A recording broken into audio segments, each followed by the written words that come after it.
Hello and welcome to this event on What's Next for Black Lives Matter, an event organised by the School of Politics and Economics as part of the Great Debate series, where we aim to address society's pressing questions.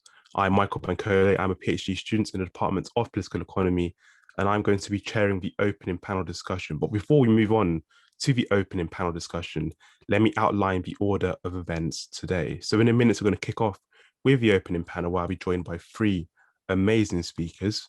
This will be followed by hopefully a short, 10-minute break or so. Then we'll move on to the workshops and we'll end today with a closing panel where I'll be joined by Professor Kehinde Andrews and a student at King's College, Tadiwanashe. So to move on to our opening panel, we have three amazing speakers, as I mentioned. We're going to be joined by Professor Gargi Bhattacharyya. Professor Gargi is a professor of sociology at the University of East London. Their research focuses on race and racism, sexuality, global cultures, and the war on terror. Now, Professor Bhattacharyya has published widely in these fields and is one of the authors of the collectively written Empire's Endgame, Racism, and the British State. Our second speaker will be Dr. Halima Begum. Dr. Begum is the director of the Runnymede Trust and has been since the year 2000. Dr. Begum's experience spans several sectors, including education, human rights, public health, the environment, and post-conflict reconstruction. And Dr. Begum has held several senior positions with a range of influential organizations, including the Department of International Development, and she was the vice president of the Lego Foundation. And our final speaker will be Dr. Vanessa E Thompson. Now, Dr. Vanessa Thompson is a postdoctoral researcher and lecturer in comparative and social cultural anthropology at the European University Viadrina. She's published on Blackness, Black movements in France and Europe, and focused on abolition and Fanonian thought. She was a co-founder of the intersectional Cop Watch collection in Germany.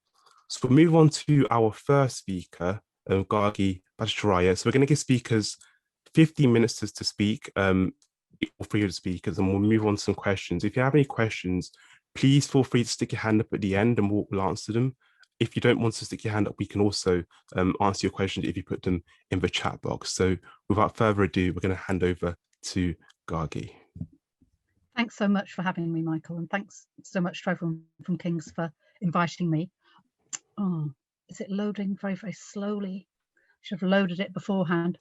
I'm just using the slides as the prop. It's just, just for my own notes. But it isn't loading yet on mine. Oh. Let me see if I can, I can see that I can see your screen, but yeah, it's not loaded up. I'm going to stop sharing. Yeah, let's try resharing and see if it works. If not, sorry about this. I might just, all right, maybe it's doing it now. Oh, now it looks like it's doing it. So just so you don't have to look at my too close to the screen face on Zoom, I've just got some slides to help myself think about the question about what next for Black Lives Matter. And I'm primarily thinking in a British context, but I think you can't think about the movement for Black Lives Matter really only in one nation, because it's part of the interest is the kinds of connections that are being made transnationally through different kinds of social movement formation. But not only in Britain, but globally, we know, seen a massive street presence, including during COVID, a huge geographical reach. By that, I partly mean in this country and in other countries, we've seen an eruption of protests in places that have almost never had protests before, very small towns, often led by very young people, sometimes led by young white people, a kind of different landscape of social protest against violent state racism and state killings, really. And I try and remind myself every day that what a huge win it's been to see that kind of generational shift in consciousness. If you'd asked me 20 years ago, I wouldn't have said that kind of switch, not of course universally, but with such a large proportion of younger people, could really take place. And I'm assuming most people whether your bedroom or living room is, that people are either interested in British politics or perhaps might be based in Britain. Britain is not a place that has had a very grown-up conversation about racism, or even an ability to speak that. So something happened generationally. And I don't think that delegitimization of police and state coercion can be put back in the box easily, despite the efforts that we're living through.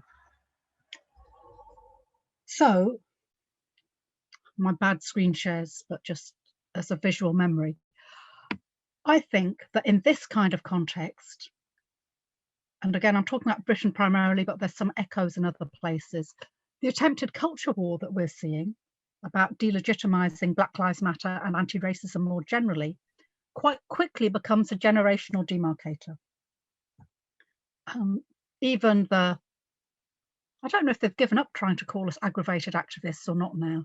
About 2 months ago, there was some discussion that the use of public order and anti-protest law would use a kind of profiling category of the aggravated activist, which was a move on from domestic extremist. But still, the kinds of protests that they're talking about, whether or not they still use that phrase, are ones which are very much marked by that generational shift.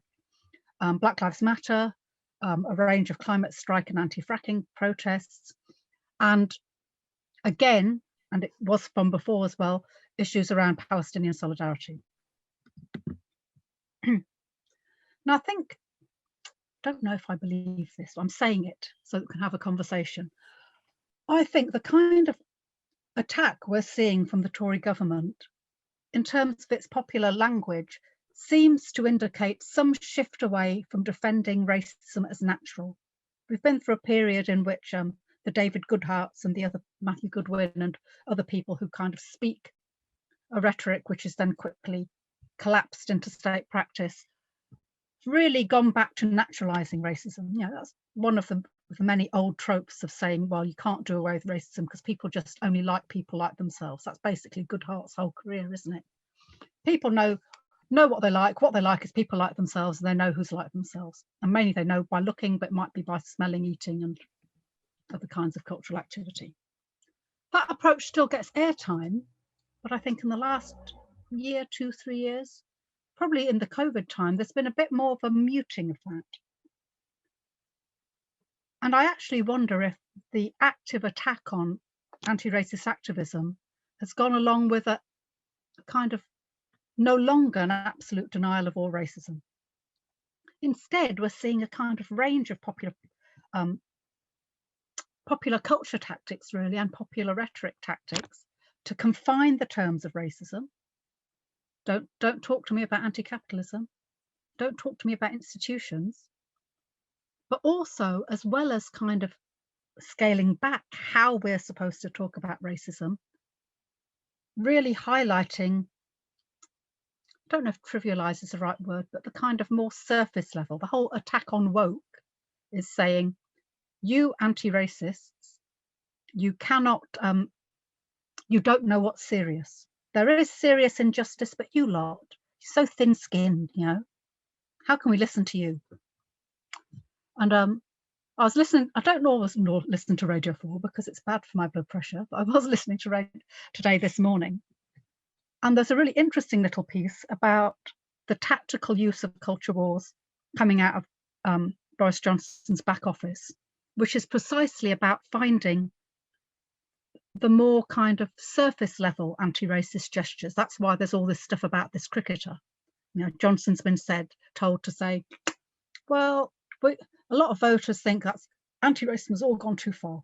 Those of us old enough know that used to be political correctness has gone too far. Wokeness is, you know, the war on woke is just a continuation of saying political correctness has gone mad. Political correctness gone mad was a kind of phrase to say, why are you stopping me saying racist and homophobic and sexist words? Don't you know that's an impingement of my freedom to stop me saying that? So there's been a continuation, but it's remade for our time. And it's also remade for a time of social media, in which that kind of gestural politics can quickly have this broad kind of amplification. So this is a reminder to myself. Those kinds of wins in popular opinion can be lost again. And that period, you know, everyone in the room probably knows this, the hard-won just about recognition of institutional racism in this country, not only through the Macpherson report, but through all of the family campaigning and agitation and activist work and trade union work that went alongside that, has always was an unresolved grievance for the right, and expressing their unresolved grievance with that very assertively now. Come on, Gargi, let the slide go forward. Okay. So, of course, as I've already said, that denial of institutional racism almost as a concept, not even saying, oh, there might be some institutional racism and some other things, just forget that. That's not what racism is. Racism is when you're foolishly offended by my banter. That's racism. That denial is really works to constrain what legitimate anti-racism can be. You know, we've seen the popular press really go after younger activists, really, about their alleged Marxism. I didn't know it was meant to be such a slur to be a Marxist. Shows that I've not been in the street enough, probably, or just got too old. And not even for systemic change. That even the talk about systemic change, even if it's not explicitly anti-capitalist, is being delegitimated. Because instead, the racism that we, you know, the right can acknowledge is no more than one personal slight among others. Oh yes, there might be some unfortunate things said, but it's not. Let's do away with issues of structure. And that's led us to this place where quite assertively the right is saying and the state is saying that the politics of offence, all you thin-skinned snowflakes, you're occluding the material inequalities and or this has all gone too far. You know, it's not only Sewell, but it's other things that have been going on. Now, of course, all of this is happening just at the moment when global anti-racist struggles are transcending procedural matters, when anti-racism kind of moves out of the policy space and is back on the streets again. And instead of people going to HR with a form, and I'm someone who I know how to go to HR with a form because I do union repping as well. We're seeing a global anti-racist struggle which really says anti-racism is a revolutionary system-changing force. If you want to understand racism, you need to think about abolitionist thought and the carceral structures of all our societies. You need to think about what an anti-capitalist politics which addresses racism is, and you need to think about how different people who are marginalized and brutalized and made disposable both by global capital and by states in different places should and must and do have intersectional solidarities. That's quite an interesting moment for the right to say, well, don't know if teenage cricket tweets are really what we need to be bothering about. There's a mismatch between those areas. And it's unsurprising then in that context that there's this concerted effort to delegitimize those ambitious and expansive strands of street anti-racism that is going across continents and is allowing those connections across continents amongst, again, younger activists in ways that I haven't been lucky enough to see before. That's the moment when there's this very active attempt to delegitimize those kinds of strands and to promote or concoct a more palatable liberal alternative. I've started to hear in the British media the ideas about, well, there's a Black Lives Matter organised UK, but then there's also Black Lives Matter as a broader movement. And some of those people within it, they just look like the people we always have as our black and brown faces. So I need to hurry up a bit, don't I? The broader other context, the COVID context, is a return to official neglect that's celebrated as anti-racism, a kind of, oh, we don't see people. Why are you talking about who's dying? Because that's not how pandemic is. And as well as that, a very deliberate attack on mechanisms of accountability and challenge, just at the moment where the full enormity of systemic racism becomes widely recognised. So you're saying all that stuff that came out of the Lawrence inquiry, none of it ever worked anyway, just at the moment where lots of people are seeing who who dies of COVID, who's put out of work by the pandemic, whose housing cannot keep them and their families alive and well or eating. So I'm calling that kind of the colourblind racism's turbocharged by pandemic politics. So what next? A couple of things I've got to say about what next. And this also is a sign of my age. I'm in my 50s, and I'm also one of the generation of activists. I'm thinking, was that all right? The Race Relations Amendment Act that came out of the Macpherson report about the Stephen Lawrence inquiry, I think, and I don't know how much is this my sad middle-aged regret, led to a temporary incorporation of a generation of anti-racists into bureaucratic engagement with public institutions. Very data heavy, very process driven, took a lot of time. Not in every organisation do I think that that time was merited. Impossible for us to have known at the beginning which places it would be merited in, but that was the machine that was kind of built, and was built for good reason because of what the absences before that were. I think abolitionist thinking seems to militate against this. It's quite different to say, to abolish the police is a different thing to say, use different kinds of data gathering processes to make the police and other public institutions accountable. There's a connection, and they go, and we've seen in the States that some of the move from reform, defund, abolish are to do with going through those steps, but Britain hasn't really quite been through those steps. So I think that's firstly something different. And I think, this is my guess, you know, my best guess, that it's likely that attempts to reimagine institutional frameworks, even through an abolitionist lens, may be very labour intensive and might be differently bureaucratic. I don't know what that's going to look like yet. I think people are trying to imagine. If you make, I think, the quite well-founded critique that many, if not most, public institutions are based on a carceral logic in which there's a chain of dispossession and exclusion that goes across the institutions, so that instead of reforming one or the other, we need to think in an abolitionist framework to think about how we remake things outside the carceral logic and from the beginning point of freedom. That means a whole reimagining of what our institutional landscape looks like. And at the same time, some, perhaps many organisations will not engage in good faith, that I hope we'll just talk about. The other side, and I didn't make a slide about this, people will have seen, I lived in Birmingham for a long time. So that poor young boy who got killed in Birmingham, if you know Birmingham, you'll know that that King's Standing is the kind of boundary. Birmingham is the, outside of London, the biggest black and brown populations in the country live in Birmingham. Birmingham is basic, you know, it's kind of a chocolate city. But it's a very segmented city. It's a very segregated city. The move into King's Standing, which is where, I've forgotten his name. Anyway, the young man who was killed last week was killed. King's Standing that's a white no-go area. That's the kind of place where you get run out of. There's also been other indications of, I don't know if this is a hunch, but it feels to me that there's something been opened up again around a violent street racism, perhaps accompanying COVID lockdowns, a different kind of street space, perhaps also even the ways in which a whole generation of young people have been locked in for a year and a half, perhaps in the year and a half where they would have learnt those street skills.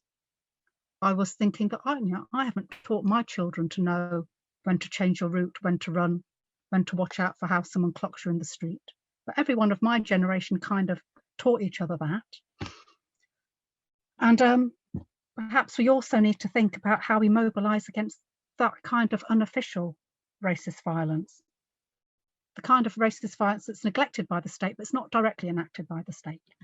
And to think about a sustainable abolitionist politics is responding to state neglect, where the state again says, I don't see you, I don't serve you, we have institutions, but they're not for you, which COVID has made many more people understand. As always, try to end on a high note, but I couldn't really, because there's also that terrible murder of a Pakistani family in Canada last night. It kind of makes it hard, you know. I'm an optimistic person, but part of me takes a breath. You know, I have a 15-year-old and a 9-year-old. I can't imagine what would happen to my 9-year-old if we were all mown down in the street. And I also actually don't know how to protect my family from someone who wants to mow us down in a car or a truck. That's a different kind of, that's the thing about how we make a political space where we can watch out for each other for those things to not happen. But against that, the challenge is always to imagine and build new worlds, not only to respond and resist, but to build the new thing. That's part of the abolitionist message as well. And the thing which, it's a small silver lining, but I do think there's something about the intensity of the state campaign against anti-racism in Britain today that suggests we are on the right track. We've hit some nerve. They wouldn't bother to do all this stuff if there wasn't some battle for public space happening. And I hope that we'll talk a bit more about that. Thanks so much. Thank you so much, Gargi. We're now going to move on to our second speaker, Dr. Halima Begum.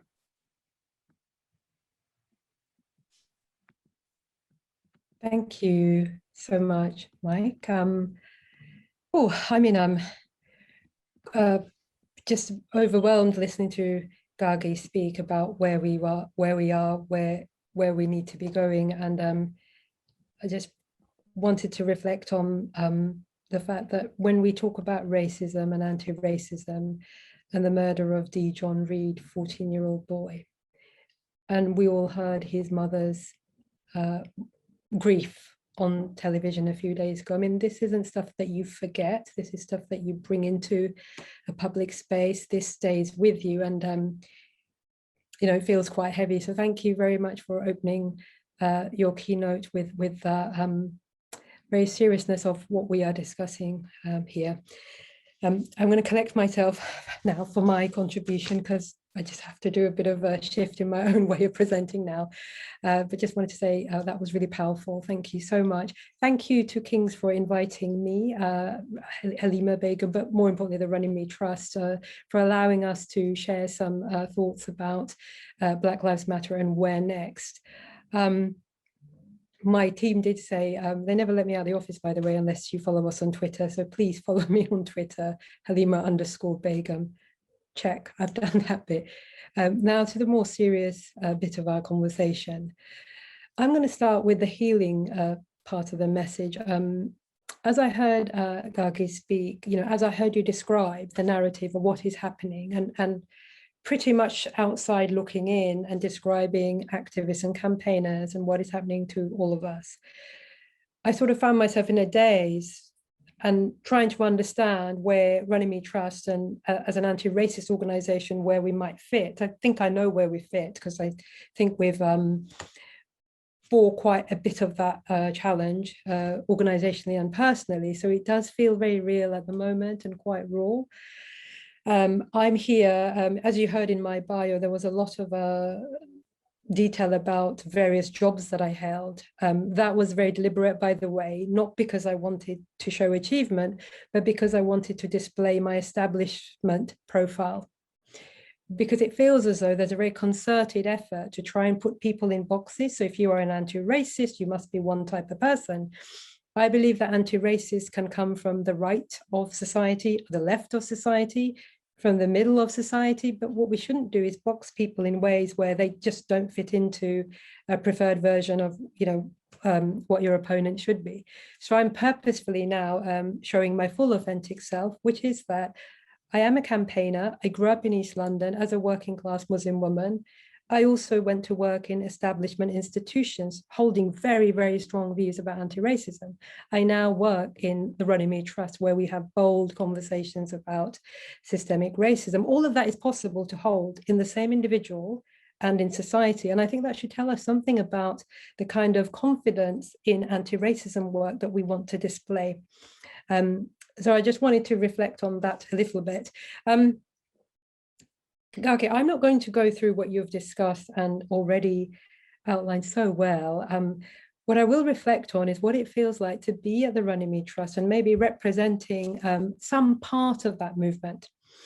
The bit that was supposed to be about research and data that tells you something about the state of racism in this country.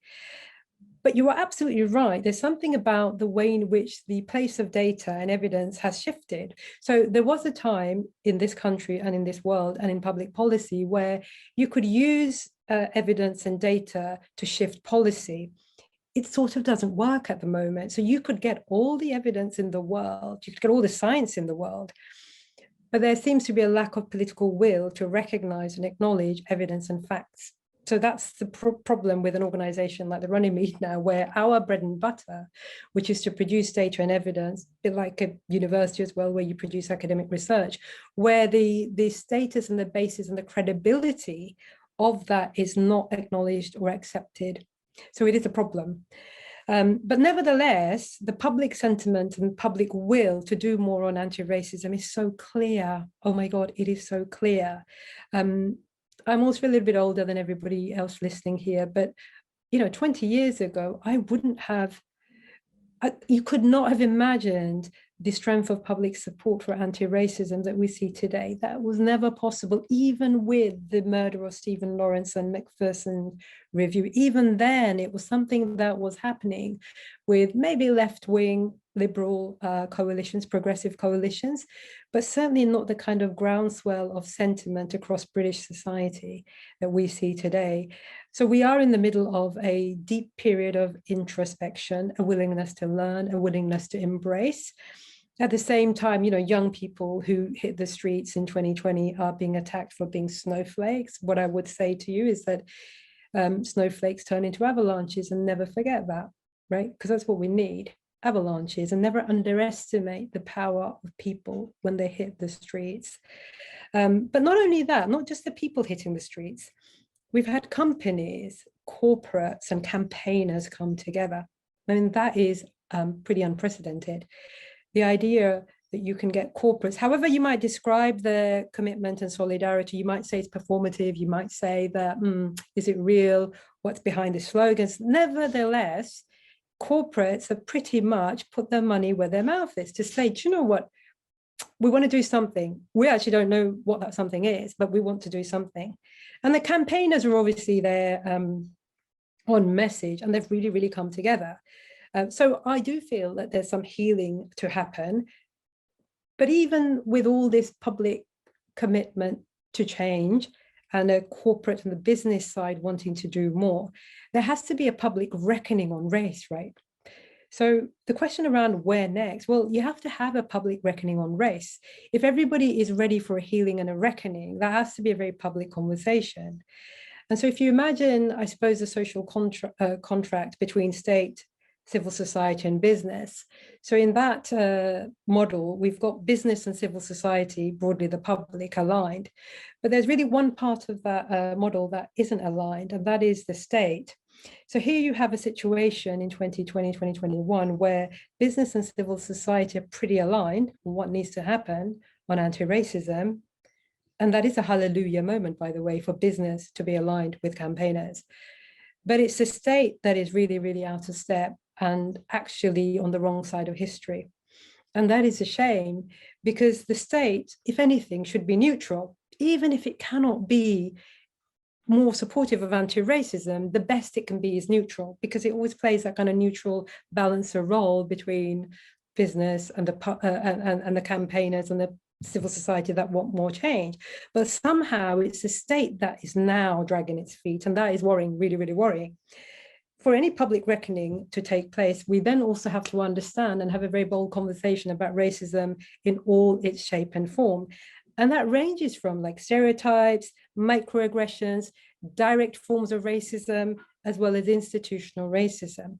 And it seems like we're unable to have that conversation about the full spectrum of racism. And you all know what happened a few months ago with the independent report on race. It was an independent report on race, Dr. Tony Sewell's report. It was independent. And I say that because in the midst of all that controversy about how credible or not credible this report was, government really hasn't formally responded. It has asked questions around the way in which the commissioners have been treated. It has responded to some aspects of that independent commission, but it hasn't formally responded. Now, I think we are at a crossroads at the moment to hear from government. It's a government's responsibility to accept or reject the independent report on race, and we haven't heard from government. I'm becoming really worried that we haven't heard from government. So what does that say, that ambivalence, that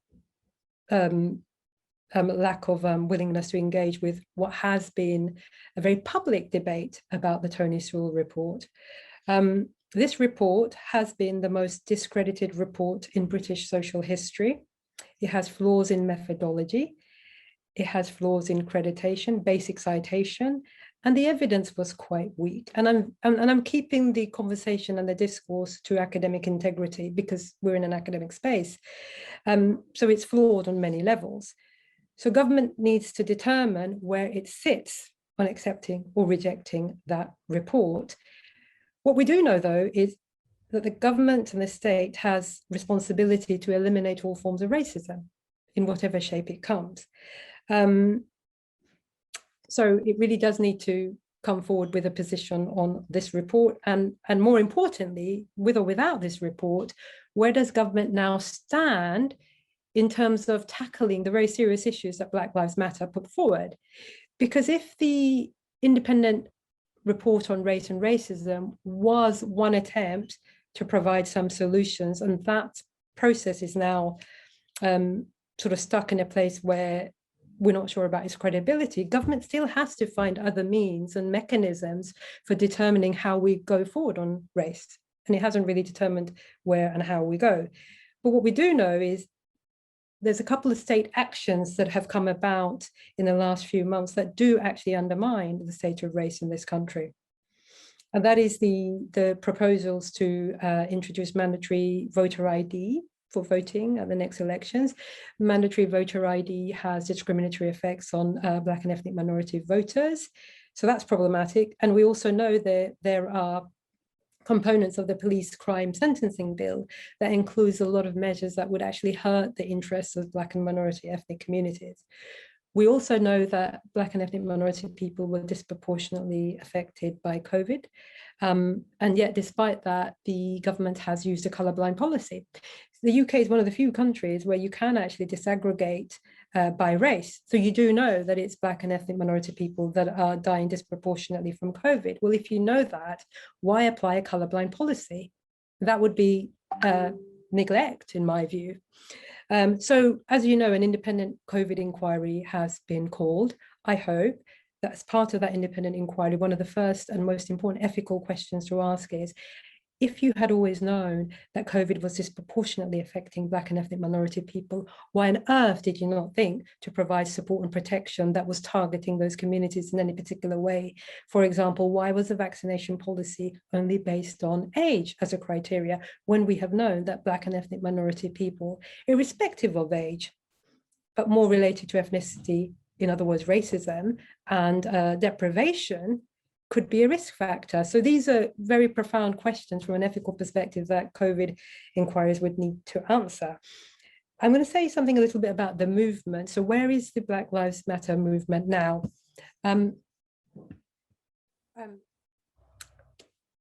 Okay, movements in general have to be part of an ecosystem. If you look at the climate movement, if you look at the end global poverty movement and so on, these are movements where you get large groups of people hitting the streets. And then there's an ecosystem there. There's a Friends of the Earth there. There's an Oxfam or Save the Children or somebody.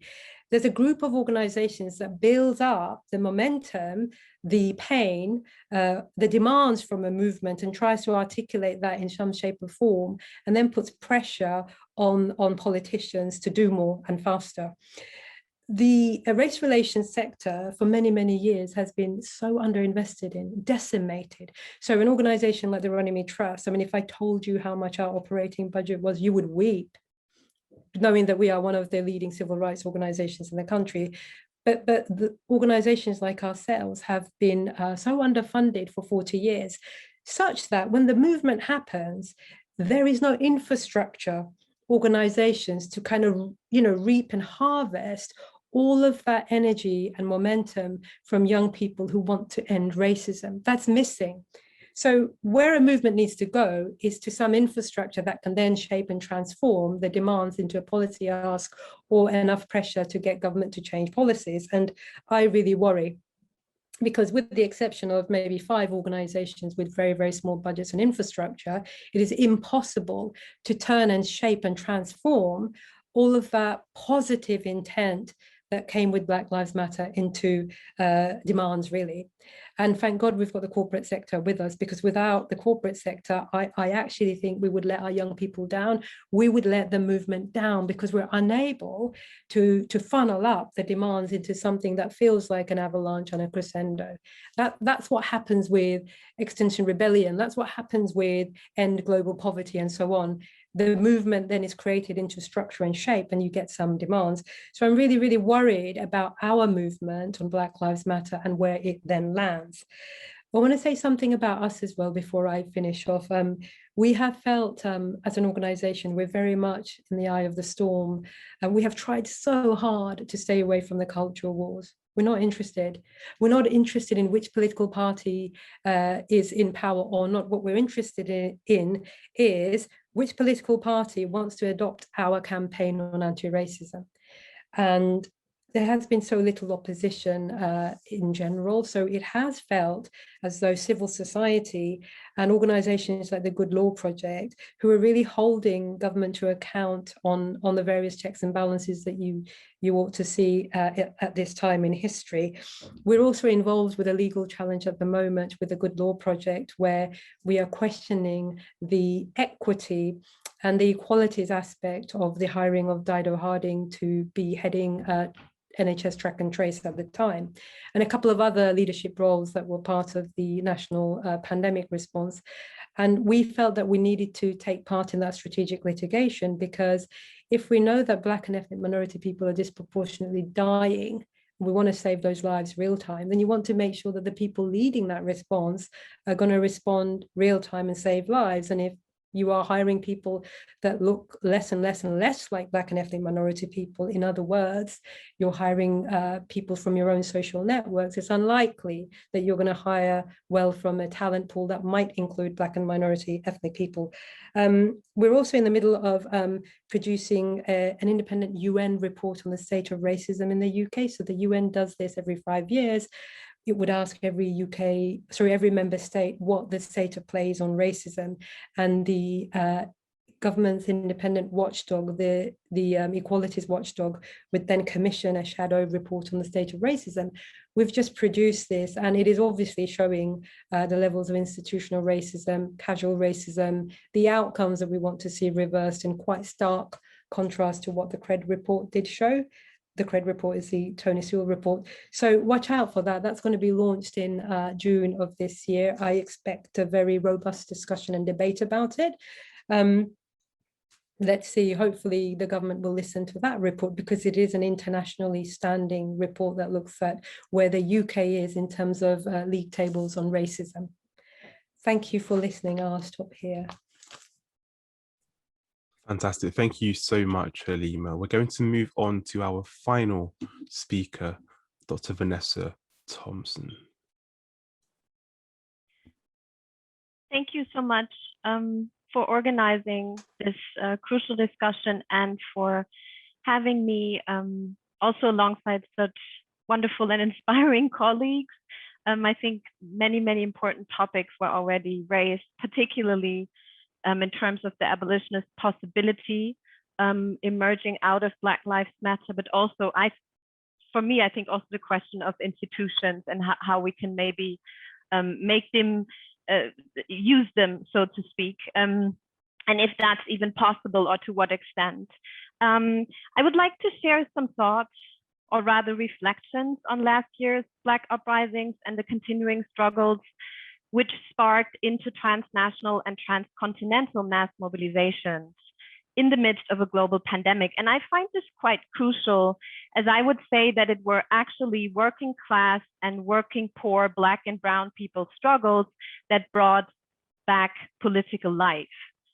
In a moment where a lot of movements were actually struggling to think about what to do. This is something I observed in terms of the context of Switzerland and Germany and France, where I'm actually mainly organizing and working. It was striking to see how many people were like on pause, and then you had the largest anti-racist movement actually hitting the street in that moment and really bringing back also political life. And of course, I'm speaking here of the Black uprisings following the murder of George Floyd, but also Breonna Taylor, Ahmaud Arbery, Tony McDade, Diane Johnson, and many others. May they rest in peace and power. And here we have the largest anti-racist movement in history with an international dimension, pushing back against state violence and conditions of the production of premature death, a condition inherent to racial gendered capitalism. Frantz Fanon, whose words, "We simply revolt because we can no longer breathe," were circulating on various streets of the world on signs and banners. Fanon was also the one who theorized in his book, The Wretched of the Earth, how policing operates as a method for the super exploitation of labor power through ongoing brute violence, force, and coercion. So policing is actually always violent. The travelings of the protests from various cities in the US to various parts in the world further showed that this condition is not reserved only to the US. Quite the contrary. Protesters and vulnerable communities were standing in solidarity with Black people in the US, as well as emphasized that policing unfolds as a violent and murderous condition in their various respective contexts too, also on an everyday level. Names of Black people who lost their lives at the hands of police in the US were called and remembered in concert with names of Black people who lost their lives at the hands of police in other parts of the African diaspora, from Nigeria to Kenya, France to Bahia, Toronto to London, Berlin to Port-au-Prince. In Germany, where I am mainly located, initiatives and organizations which struggle for Black lives since decades, like in many other European countries, organized mass demonstrations, teach-ins, new collectives were founded, especially younger groups, like was already said, and many younger folks joined political organizations and initiatives for the first time in their lives. And there were massive solidarities, for instance, between Migrantifa, which is actually a migrant anti-fascist collective, nationwide collective, which was founded after the right terrorist attacks in Hanau, killing 9 post-migrant younger folks, also in a working class district. I think that's important. So there were solidarities forged between Migrantifa and Black Lives Matter, linking struggle against state racism and emerging, but always existent, unfortunately, neo-Nazism. Defund the police was shouted on the streets and became part of a political agenda for many radical initiatives and collectives. Defund is part of an abolitionist strategy that cannot be reduced to defunding, but is rather part of a project and commitment to abolition, understood as a commitment to radical reorient relations of power, wealth, and value. So abolition is about creating life, flourishing relations and institutions in order also to confront the severe harm and violence and exploitation that longer than 500 years of racial capitalism has actually wrought on us. And as Ruth Wilson Gilmore reminds us, abolition is a present. It builds on what people are already doing all over the world. Reactions to these protests and mobilizations were at least manifold. We saw the usual externalization of racism to the US, racism being somewhere or somewhere else, or just individualizing it. We saw state brutalization and criminalization during protests still going on, targeting especially young Black activists as well as journalists. We saw tactics of domestication by letting racialized people talking about their personal experiences, but personal experiences only, but then silencing them and pointing at that a debate on structural racism would go too far in the German context, and that political correctness is dividing anyways. And we saw corporations declaring Black Lives Matter. Think of Amazon or the red, green, and black Apple Watch, while of course continuing to exploit Black, racialized, and migrant workers. We saw chants of Black Lives Matter while Black and brown nurses were and continue to be essential and at the same time highly exposable and vulnerable to premature death through COVID. We saw neoliberal appropriations of struggles for Black lives in terms of funding more diversity trainings, diversifying the media, and interest in literature, movies, and trainings on how to unlearn racism. We saw several institutions being supported with conducting data, but often state-driven. And it would be interesting to discuss this further because I'm really also, particularly in the German context where there's no widespread conduction, but also in the French context of so-called ethnic racial data. And certain institutions are now moving into that direction. If this is even usable, like where are we in terms of the question of data, conducting data, particularly if it's state-driven and not statistics from below. We saw statues and memorials of colonialists toppled and falling into rivers, while EU border police and European Border and Coast Guard Agency Frontex continue to police and push back Black and racialized people in the Black Mediterranean. Mass deportations continue too.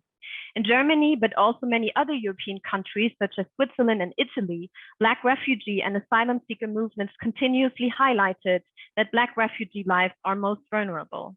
In fact, most of the people killed by police in Germany were first-generation migrants and Black people who had to flee their home countries, or Black working-class people rendered surplus populations, ought to be controlled and punished.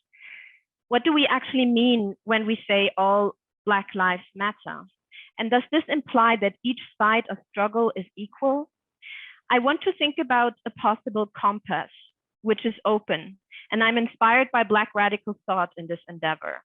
Shortly after the Rodney King brutal beating case in 1991 and the rebellions in Los Angeles, Afro-Caribbean theorist Sylva Wynter wrote a letter to her colleagues. The title of the letter is No Humans Involved, an open letter to my colleagues. In that letter, she urges Black intellectuals to center the old and new poor in their thoughts.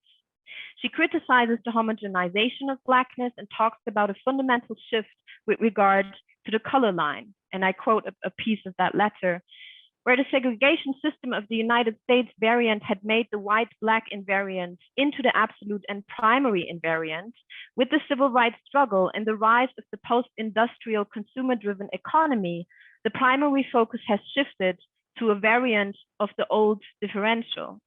This differential is one between the suburban category of the owners and job holders on the one hand, of all races, including the Cosby-Huxtable and a different world Black Americans, and the Black non-owners and non-job holders on the other.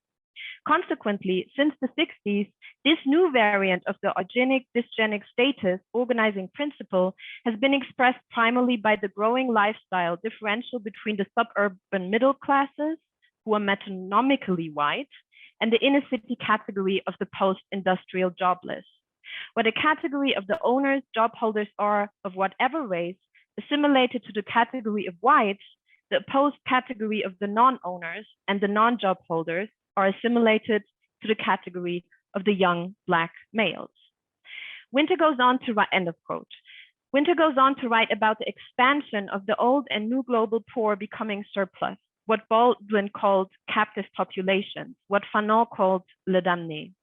Wynter ends her letter with urging her colleagues to marry one's thoughts with the damnés. I think from Black Lives Matter to abolition depends on this connection, and it depends on engaging with what Angela Davis called an intersectionality of struggles, also beyond Black lives in a radical sense. During the pandemic, there were also other, or at least two related largest, if we think of the largest anti-racist movement. I'm thinking here of the largest strike in history, the farmer strike in India. And I'm thinking of the largest fire in a refugee camp, in the camp of Moria, Greece's largest migrant camp, and of course, an overcrowded detentive carceral facility on the island of Lesbos. And here actually many refugees, I think about 10,000 after these burnings really hit the streets protesting. I think taking that letter and all Black Lives Matter serious, also in the sense of the new and old global poor, is one of the many possible compasses. Thank you. Fantastic. Thank you so much, Vanessa. Thank you to all of our wonderful speakers. So we're going to move on to questions. If you do have any questions, feel free to pop them in the chat box or raise your hand and we'll get around to you. Because I'm going to abuse my position as chair and ask the first question to all of our speakers, all of them. Please feel free to answer this. But I kind of think this moment and the movement at the moment is what I would call in its second wave, right? So we kind of see the first wave of the Black Lives Matter movements, we're now in a kind of second wave. And I actually think this second wave has been defined by, as Vanessa and Gargi both spoken about, maybe abolition's become quite central to this second wave. But I actually think what's happened now is the Black Lives Matter movement is comprised of maybe disparate coalitions. So we have maybe some people who are willing to interrogate racial capitalism and willing to be framed as Marxists, if you like, and actually they don't mind that framing. And when you have, on the other side, you have, maybe, for example, Barack Obama spoke out against defund the police and spoke about how, the slogan wasn't actually really useful. So how do these two disparate coalitions exist in one movement? How do we move forward for Black Lives Matter when we have these kind of two disparate coalitions who are seeking very different goals and are trying to address racial injustice in such different ways?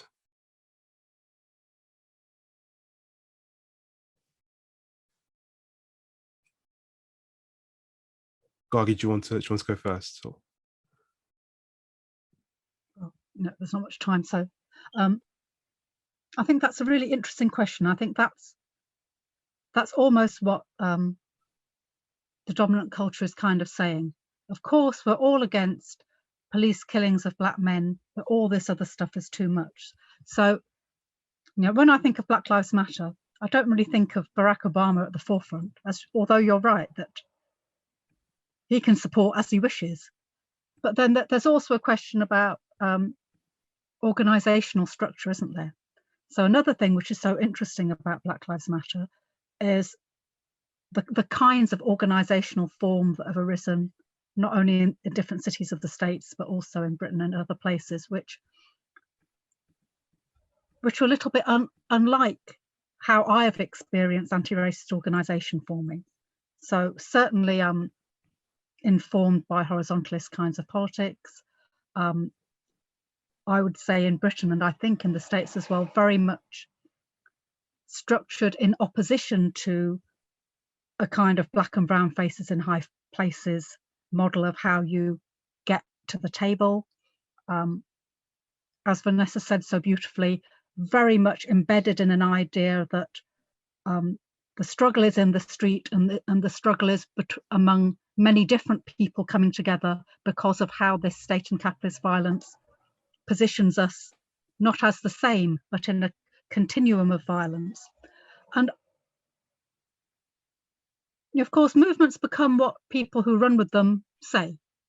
And so, and Black Lives Matter has been difficult to pigeonhole because it's not the kind of movement where you can say, well, the annual general meeting voted me into this office on, it's not that kind of structure, which I think has also been its strength. But it also means that when people talk about Black Lives Matter, certainly in British media, there's this sway between, is everyone who is an increasingly large group of people who thinks that the racist murders carried out by police forces in Britain and elsewhere are unconscionable. And I feel actually excited that I can even start to say that has become almost a commonsensical thing. Even the people who think, yes, the cops should be allowed to kill who they want, watch their mouths a bit now. Wasn't always the case in my lifetime. Or whether the movement is the people who try to mobilize in the street with others and say, once we've had this, once we put state racist violence in the spotlight, what else can we do? Which is what I hear when Vanessa says, how do we think of the old and the new poor? Where is the battle line? Where are you pushing the movement? And perhaps it will always be things like that, because look at the civil rights movement was clearly like that. A whole panoply of organizations from anti-capitalist revolutionaries who wanted to form broad alliances across poor people to people who we would think of as kind of liberal reformers, and many different things in between. And perhaps Black Lives Matter will live in this way in different kind of pathways. And I also hope that the street politics has kind of re-energized some of the duller, more institutional spaces of politics, has pushed what can be demanded there. I think we're already seeing that. And it's emboldened people who might be on our side, but were not feeling very bold. And now more is being asked in more places, different alliances are being made. I think it depends what people do. I don't think that's a problem. I think that's what a flowering of a movement might look like.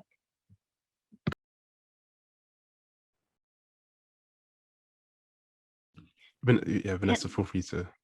Can I jump in here? I Sure. don't know how much time. Yeah, just maybe briefly. Thank you. I completely agree. It's really, as it is a mass movement, we see all kinds of fractions. And I think what's really striking is, of course, there's something that reminds one maybe also, I mean, I only know it from stories with regards to the civil rights movement. I was not born then, but that it was also internal frictions, but also in terms of frictions and fractions with regard to mass movements. And I think that's what also comes with this, right? That they're like rather, I don't know, liberal left-leaning tendencies, but also like materialist, Marxist, communist, but also anarchist tendencies, or new people, and I think that's the important point, who are still figuring stuff out. And that's why I'm like really, I see this as an opening to think, okay, how is this also a possibility? And I think, yeah, I completely agree also with Gargi, who's that also, of course, an abolitionist, as abolitionists or people who do abolitionist also politics and theory and practice, I think it's important to, of course, seize that moment. And that's what a lot of the groups, particularly on the ground, I think are doing.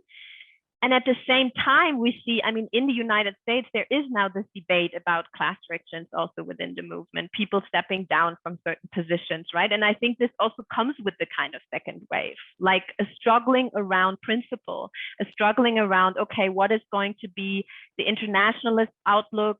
How is the position towards, or is it a struggle against racial capitalism?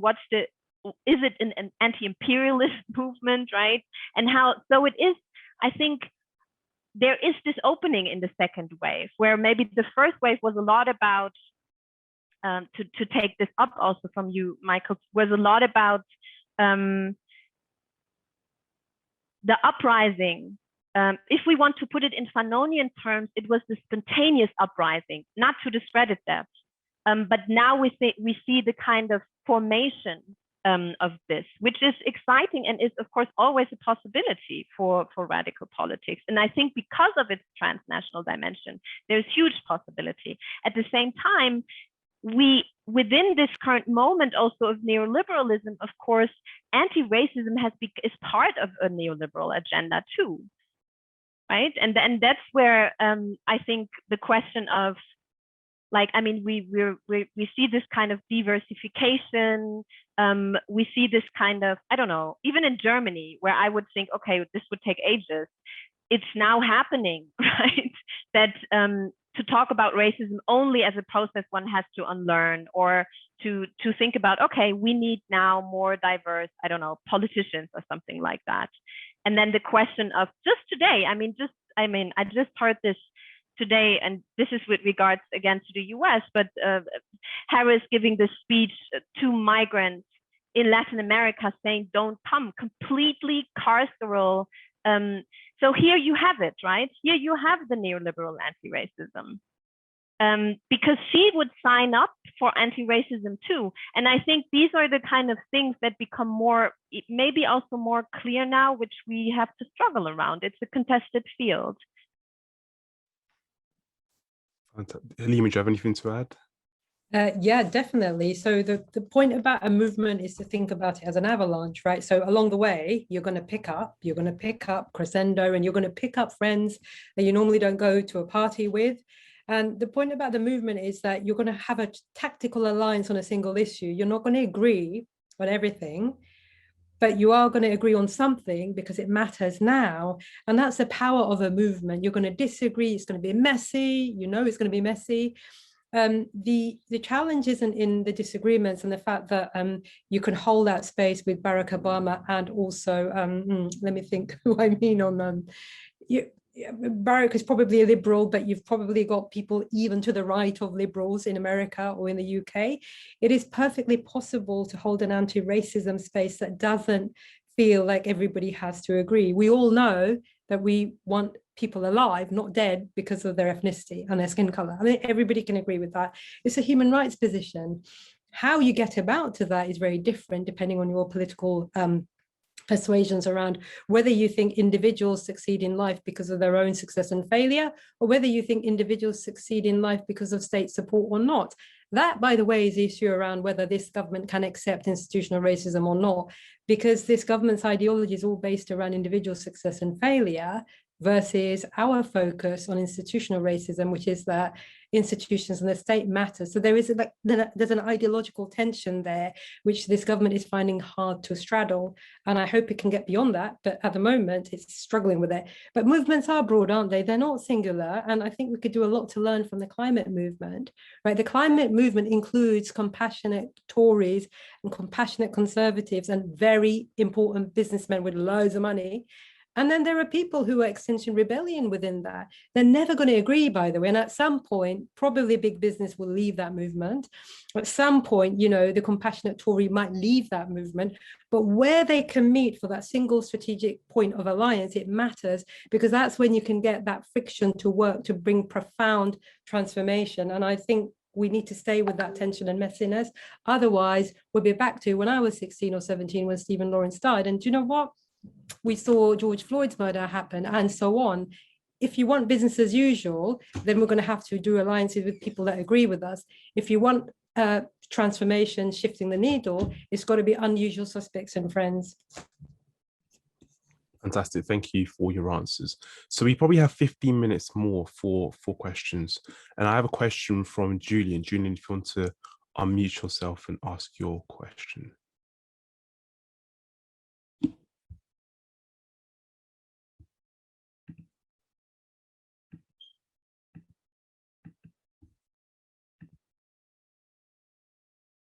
Julian?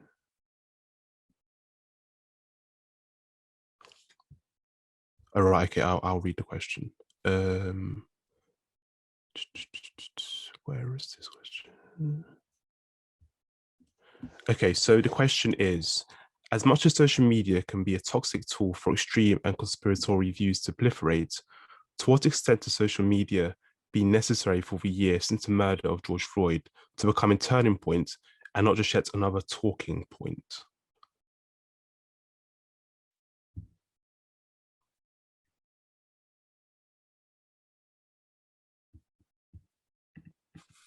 Halima, do you want to go first on this one?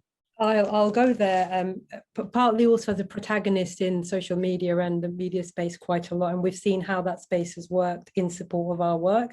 So about a few years ago, often you'd hear people say that, oh, racism doesn't get a look in the media. And when you do talk about racism, it's also skewed in one direction. It's so toxic, and, you know, migrants and immigrants and Muslims are made to feel bad. All of that is true, by the way, not untrue. However, something did change in 2020 as a result of the fact that we all saw for 8 minutes or more the real-time murder of a human being.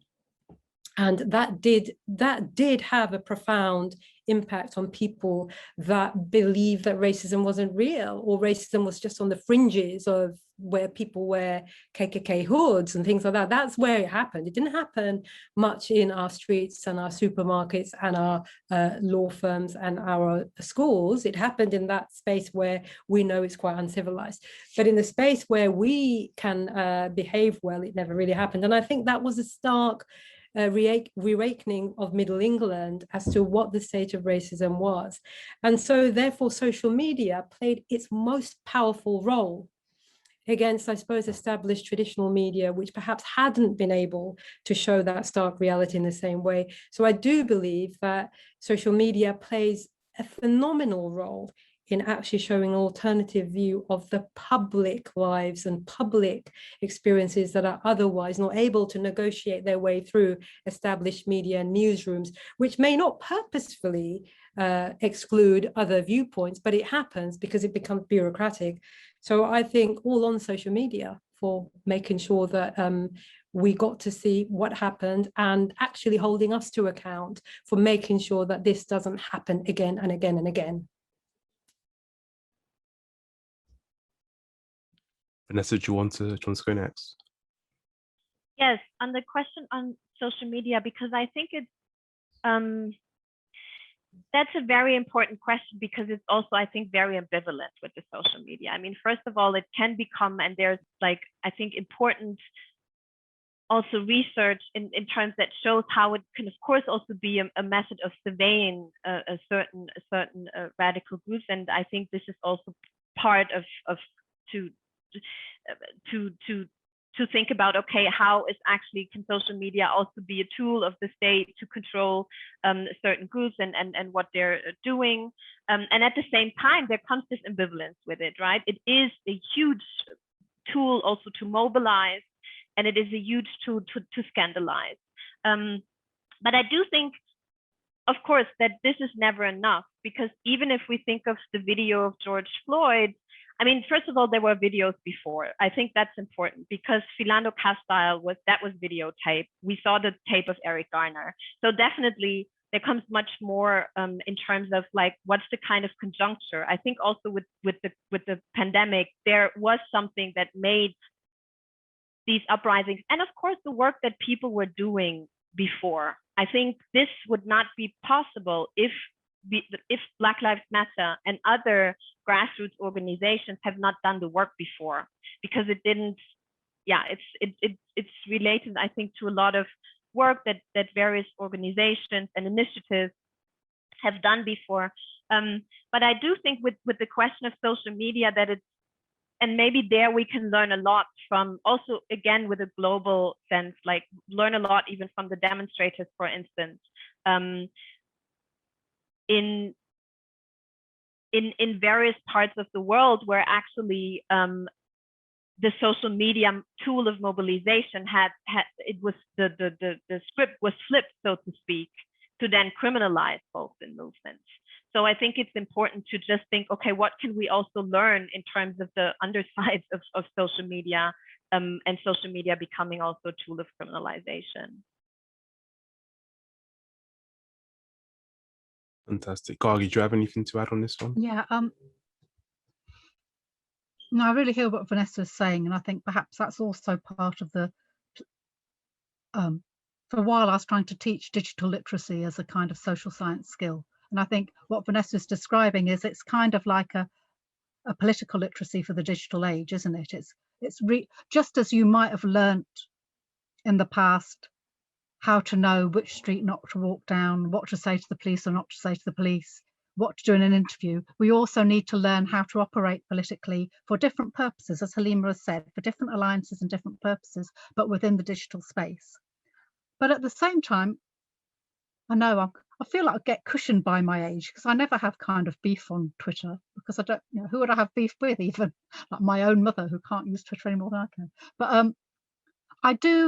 I have met a whole circuit of largely younger activists, and also engaged and been aware of and been cited and then been linked in with a whole political self-education amongst activists here and beyond, which again is hugely exciting for someone who's early, turns out I'm much older than I was already in my 20s by the time Stephen Lawrence died, that just wasn't possible for British-based anti-racists in the 1980s, or even in the 1990s. But now you can have that instantaneous connection. You're learning some of the tricks. I think the dialogue between an anti-imperialist and an abolitionist politics in one country is kind of amplified and enabled by those connections. People are reading loads of stuff, not people because they're doing a degree and they've got an essay. I think that's all hugely exciting. That doesn't mean we still don't need to learn a political literacy for using a public square that doesn't belong to us and can be turned at any moment. But it's good stuff, isn't it? Yeah, you can get called bad names. You could get called bad names on the bus. I probably can't easily mobilize. People are mobilizing a whole group of people suddenly. I got some. I'm not based in Leeds, but I got sent something. There's a kind of police violence against a bloke in Leeds today. They're holding a vigil right now because you can do it on your phone, and enough of us will be able to do it. That's a tool for us, I think. So it's about, we need to learn new ways to keep ourselves safe and know when, and find ways of becoming invisible when necessary. But I also think we need to grasp the opportunities, because not all the opportunities are on our side, are they?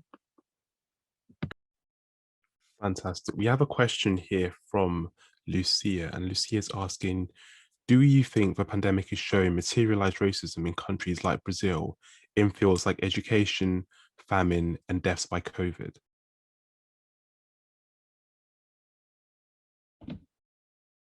Who wants to take this one?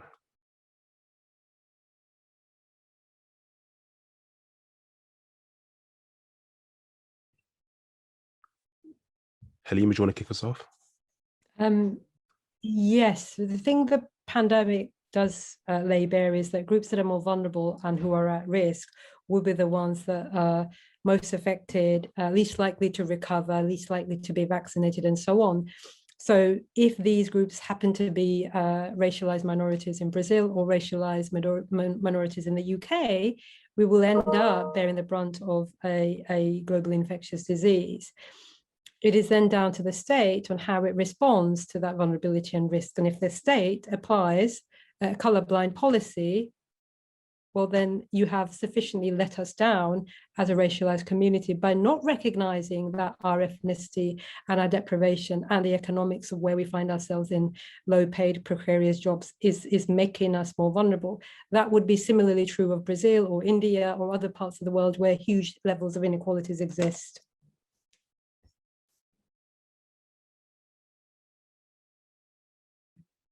Do you want to add anything on this one, Vanessa or Gargi?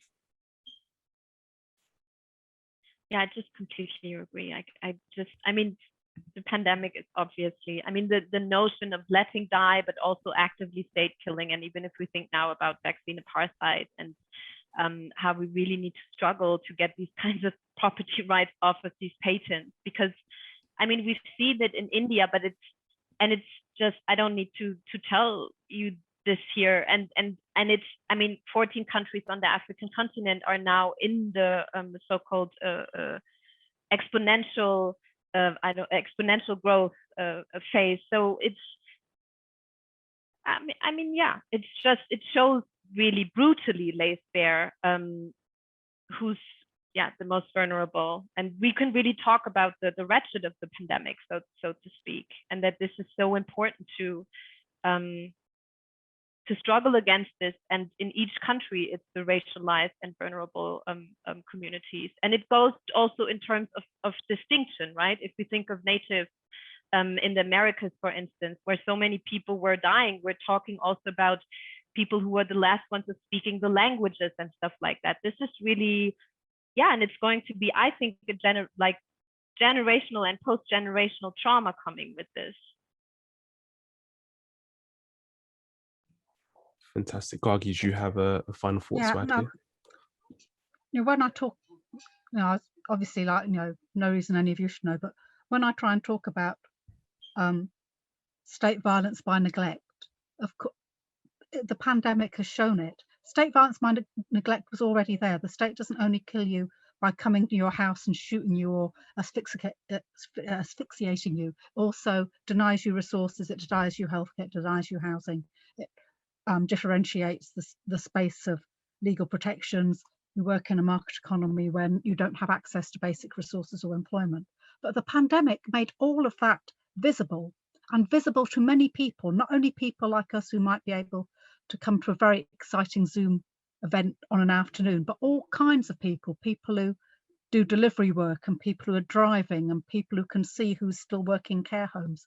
And I think it made it visible globally, both within nations and globally. So the continued assertion that there is no such thing as systemic or institutional racism at this moment, when so many people at the bus stop will talk to you about it, if they think you get it. That means we're in a different battle of ideas about what that moment means.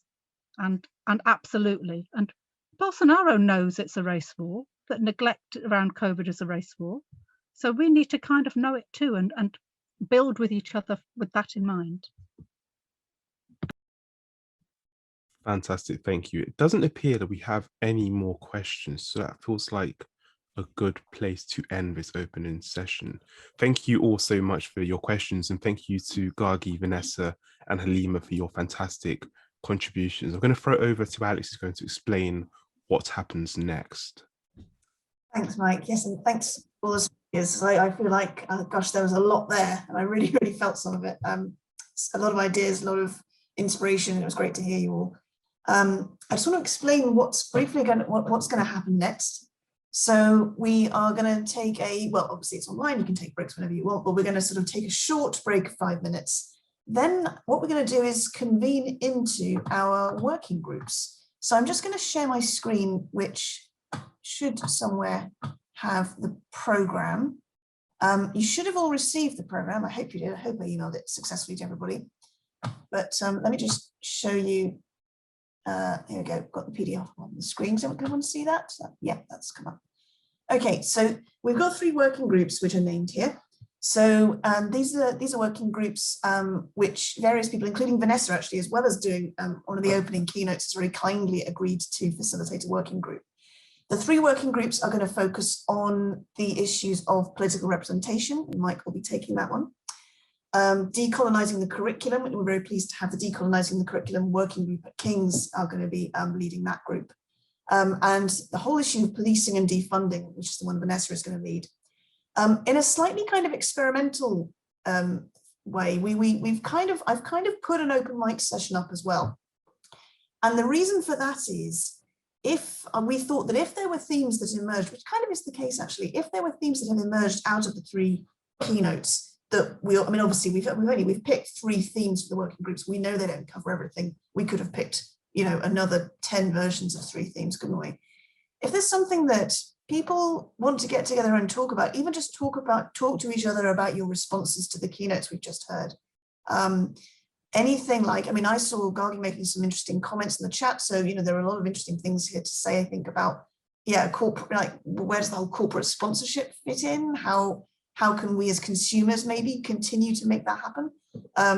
You mentioned also litigation as a kind of a tactic. So there's a lot of stuff, there's a lot of stuff we haven't covered off in the 3 main working groups. So if anybody wants to pick the open mic group and just hang out in there, have a cup of tea, talk to some other attendees about what you've heard and what you think, you're very welcome to do that. So what I'm going to do is I'm going to open the groups now, and you should find that you can click on them. If anyone can't click on a group, let me know and I will manually assign you. Like, sometimes it just depends which version of Zoom you've got. And I'm going to invite you all to click on a group, or otherwise make your way via messaging me. I should come up as SPEIS DEPT on your screen.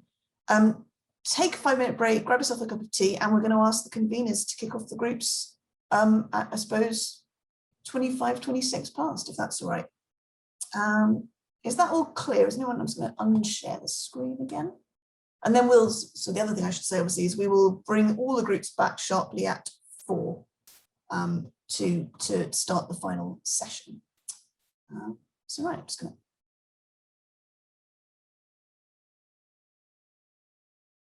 Yeah, no, sure. Thank you everyone for rejoining us. Before we get started with Kehinde and Tadiwa, do we have any thoughts from the panels? So like anything in kind of like key points that were raised, maybe that anyone wants to share? No, I'm happy to do this for our group, unless Christina, do you want to do this? Or Tadiwa, do you want to do it yourself?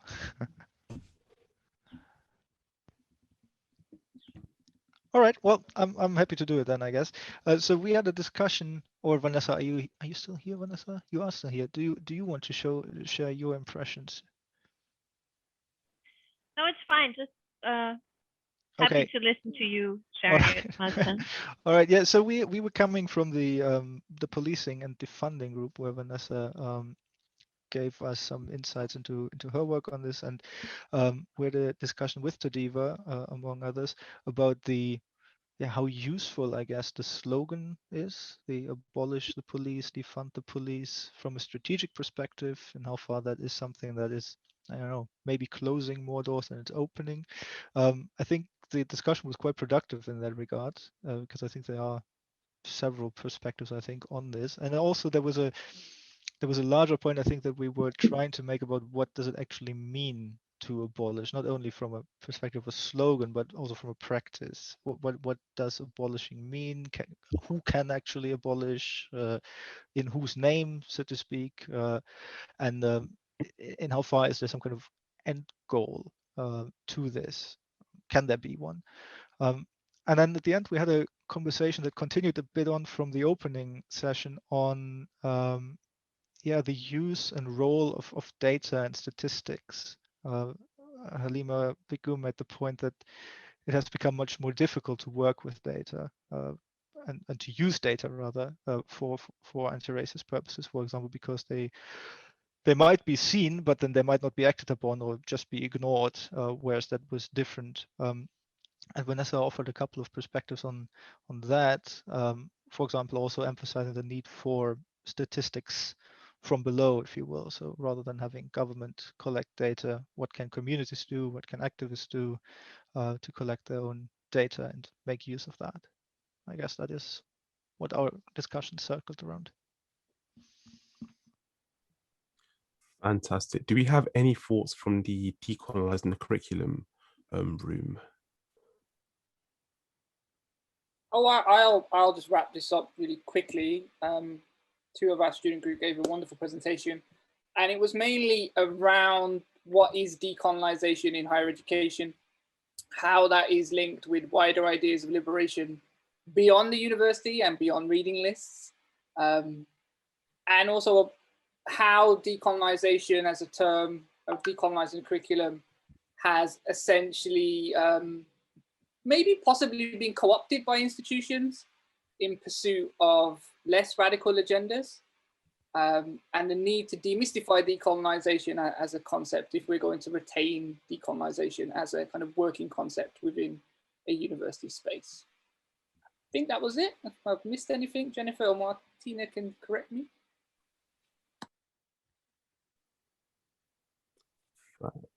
Fantastic. Thank you, John. So in terms of my room on political representation, I was joined by Lucia and we had a discussion about political representation, how actually, you know, we have this diversity in, you know, she mentioned Brazil, for example, we do have some elected representatives, you know, Black representatives in Brazil, and I spoke about the UK, and actually how, you know, representation is important, but it's actually important to also engage with kind of structural inequalities. And actually, you know, there's no guarantee that a representative from a minoritized background will engage with these structural inequalities. So having a discussion maybe about the importance of representation from minority backgrounds, and actually how important it is to focus on what they do rather than what they look like once they are elected. I'm delighted now that we're going to move on to the closing panel session here, and we're going to kind of have a dynamic conversation about, you know, everything that we've discussed so far today. And to do that with me, I'm joined by Professor Kehinde Andrews and Tadiwanashe Ndlovu. Now, Professor Kehinde Andrews is an academic, activist, and author whose books include Back to Black and Resisting Racism. He's a professor of Black Studies at Birmingham City University, and Professor Andrews is led the development of the Black Studies degree and is director of the Centre for Critical Social Research. Also, I'd like to be joined by Tadiwanashe Ndlovu, who's a recent graduate in European politics with a keen interest in political and current affairs, as well as centering voices of colour. More recently, she's worked within the SSPP faculty and the Decolonizing Working Group as a student feliciter. So it'll be nice to kind of hear from both of you about, you know, the themes we've covered so far in terms of your representation, defund the police, and your thoughts on sort of what next for Black Lives Matter. So we're at this moment, we've had, you know, a year of uprisings, maybe, if you like, and probably the largest and widest anti-racist protest in the UK and the US, around the world. So how could you kind of assess the current moment and what needs to happen next? Yeah, do you want me to go first? Sure. Yeah, I mean, well, it's a year later. To be honest, I was never all that carried away at the time, because we did have a lot of, you know, conversation about race, ethnicity. You know, there's a lot of institutions making a lot of noise about this and that. At the time, I was not that carried away, and I think a year later, I think if we're honest, we're probably in a worse situation now than we were before. So I think in the UK, I mean, something like defund the police, even the Labour Party's come out and said that's ridiculous and all that. You know, for a moment there was a probably a time when you could discuss that. Now we're not in that space at all. I think the backlash has been pretty severe on a governmental level, at least. Well, no, from a governmental level, it couldn't have really have been much worse. Like, I'm not sure what they could have done worse.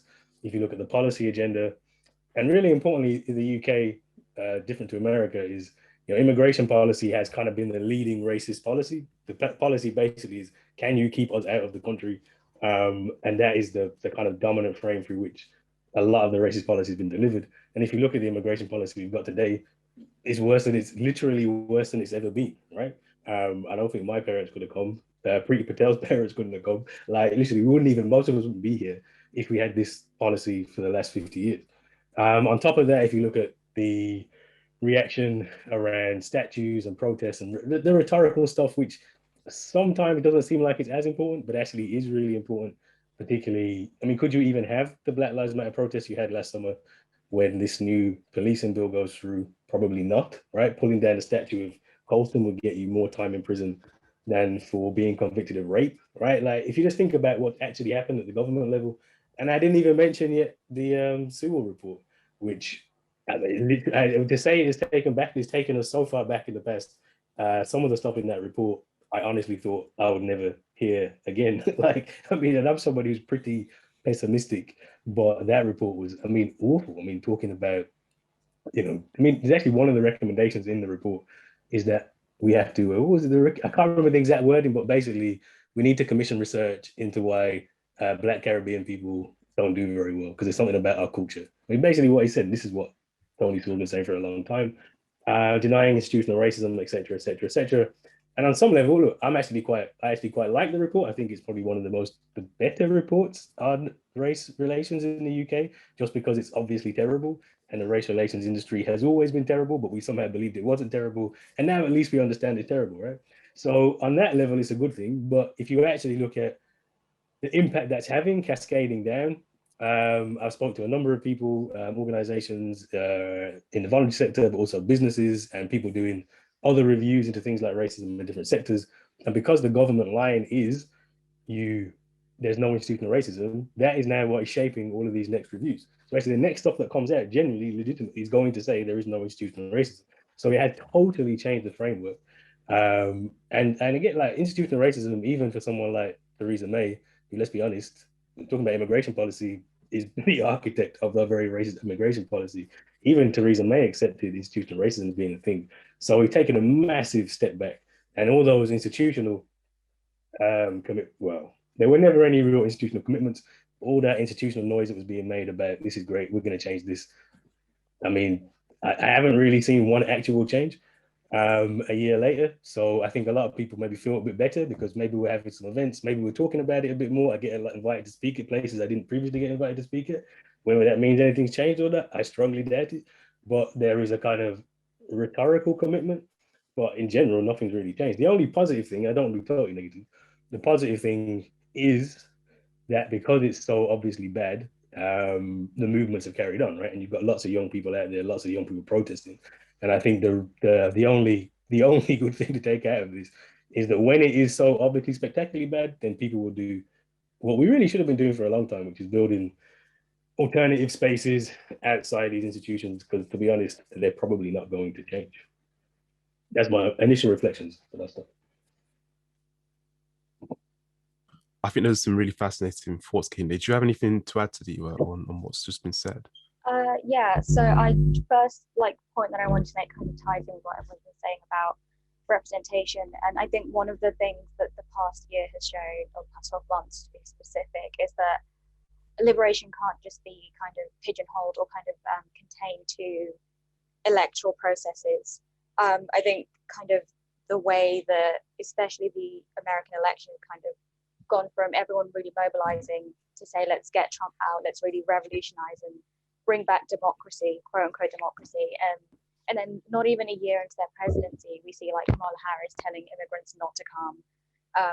And, people kind of framed her as this woman who was both Black and Asian, and she was a woman and she was going to change the entire sort of framework of American politics. And I think the fact that she hasn't done that, and the fact that the Biden-Harris administration has continued sort of Trump-era conservative, somewhat regressive policies, just shows that liberation cannot be found in electoral processes. And also, especially, like, we can't kind of tokenize politicians of color or politicians that are from the LGBTQ community, because I think those markers of identity are not, I don't know what the word is, they're not suitable enough to kind of make them people who are going to bring us liberation or freedom or actual structural change. And I think that's a big lesson from last year that we've seen.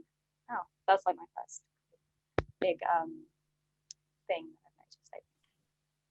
Yeah, I would kind of echo what you both said, really. And I actually think that we have taken some serious steps back in the last maybe 12 to 14 months, however long it's been since the kind of uprisings began, because I think there was a recognition, certainly most of the governmental data that was collected before the most recent cell reports, there was this kind of, that yes, this data has lots wrong with it in terms of the framing of the data and also the way it's interpreted.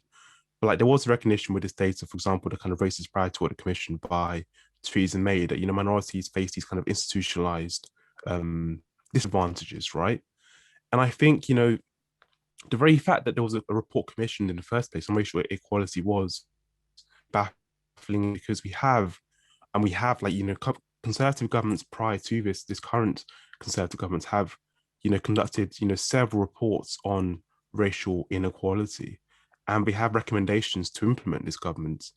So I didn't entirely understand why we needed even more data to work on. What we needed last summer was more action and kind of less deliberating. And I think what this government have actually done is created a culture of inertia where we continue to collect data to suit a particular agenda they want to drive, and nothing ends up happening.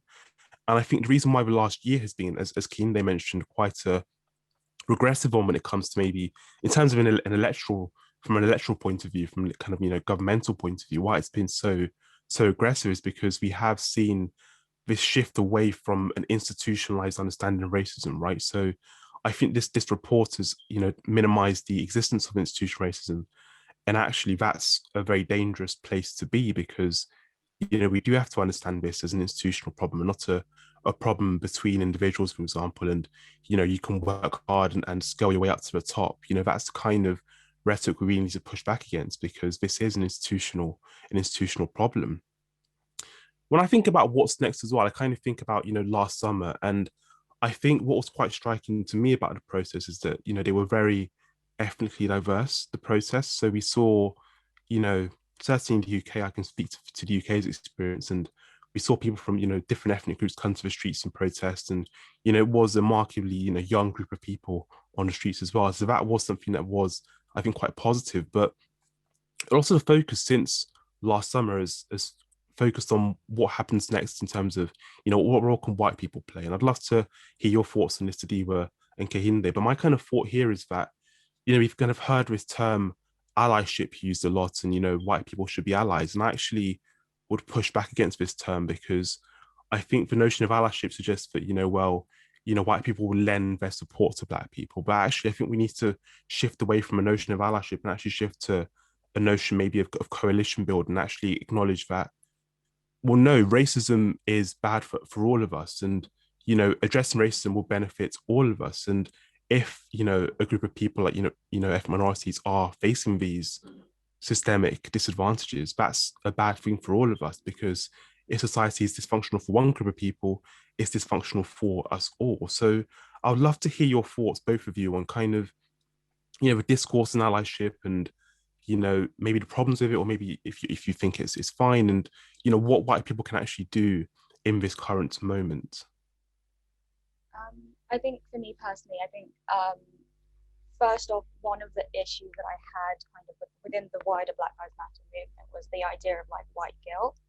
I think I can understand why that would be like a primary kind of go-to reaction in terms of like learning about how horrible things have been for Black and ethnic minority people throughout history. But I think it's ultimately useless. I've always thought being guilty for the past, fair enough, it's a reaction, but I don't see how that takes us towards or even like starts us on a path of equality and liberation. And I think to be an ally is to get over that, is to not center your own kind of emotional guilt or upset, because there is actual legitimate institutionalized harm that's happening to people in society. And I think that should be kind of centered in any discussion of race between a person of color and a white person, I think. I also think allyship is a good idea, but I think it needs to go beyond just like, I'm here, I don't understand, but I'm going to listen to you, because there's only so far that will take you, and that's never going to kind of transpire into real change. I think it needs to go beyond lending an ear and actually kind of joining in with organizations and supporting groups and like uplifting voices of color to get to a point at which you are a part of the positive or beneficial change.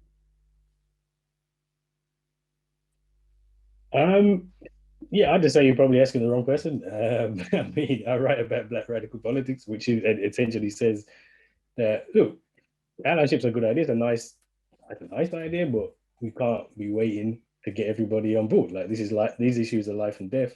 And I think what you've seen definitely what we've seen this year is that, you know, talking about racism isn't necessarily a good thing. Like, talking about racism and getting people thinking about it can be really bad. And actually, some of the things that happen are really bad. Now, having said that, I mean, I don't want to. I mean, I take my cue from Malcolm X on basically everything, and Malcolm was really clear on this, that there's lots of ways to support organizations, and there's lots of organizations doing good stuff out there. I mean, like, it's one of the positive things that did happen last summer was a lot of groups got money. So Black Lives Matter has a big chunk of money that's distributing across groups. Loads of organizations got money to do stuff. We've got an organization in Birmingham starting a Gargi education center and things. So there's lots of things happening. And if you're genuine, support those things that are happening. That's all I can really say. I don't. But the idea that, I mean, I basically, the reason I always push back against the question is because the idea seems to be that, you know, what allyship will solve the problem. Once we can get white people on board, it solves the problem. A, that's not true and quite disempowering. And B, even if that were the case, it would just, well, it's not where we should put our emphasis on when we're trying to fix these things. The institutions don't work, they're broken. We should be building alternatives and trying to change them. And if we can get people to support, we can get people to support, but it shouldn't be the focus of what we're trying to do. No, I would 100% agree with that, Kehinde. Maybe thinking about your work on black radicalism, and I think you've written in the past about maybe the kind of need for there to be to view the black struggle as an international struggle, right? So it's not just like a UK thing or a US thing. These things actually transcend borders. So I'd love to hear more about that, and maybe thinking about a bit about Angela Davies and the kind of like intersection between different struggles. So, you know, there's been in recent weeks certainly discussion from like Black liberation groups and, you know, extending solidarity to Palestinians and the Palestinian struggle for freedom. So we'd love to hear about that kind of intersection, you know, between, you know, different oppressed groups maybe, and also, you know, oppressed Black people from different parts of the world. Yeah, so I mean, that's what, when you say allyship and building coalitions, and that I automatically think international, right? And I think a big part of the problem that we have when we conceptualize anything in the country, but particularly race, is that we think about it as nationally, which is mad if you think about it. The UK is an empire. It still actually is an empire. There are still colonies, but, you know, historically is an empire across 24% of the world. Almost every Black or brown person in the UK has someone in their family who is a migrant. So the idea that we could understand anything in this national context is insane.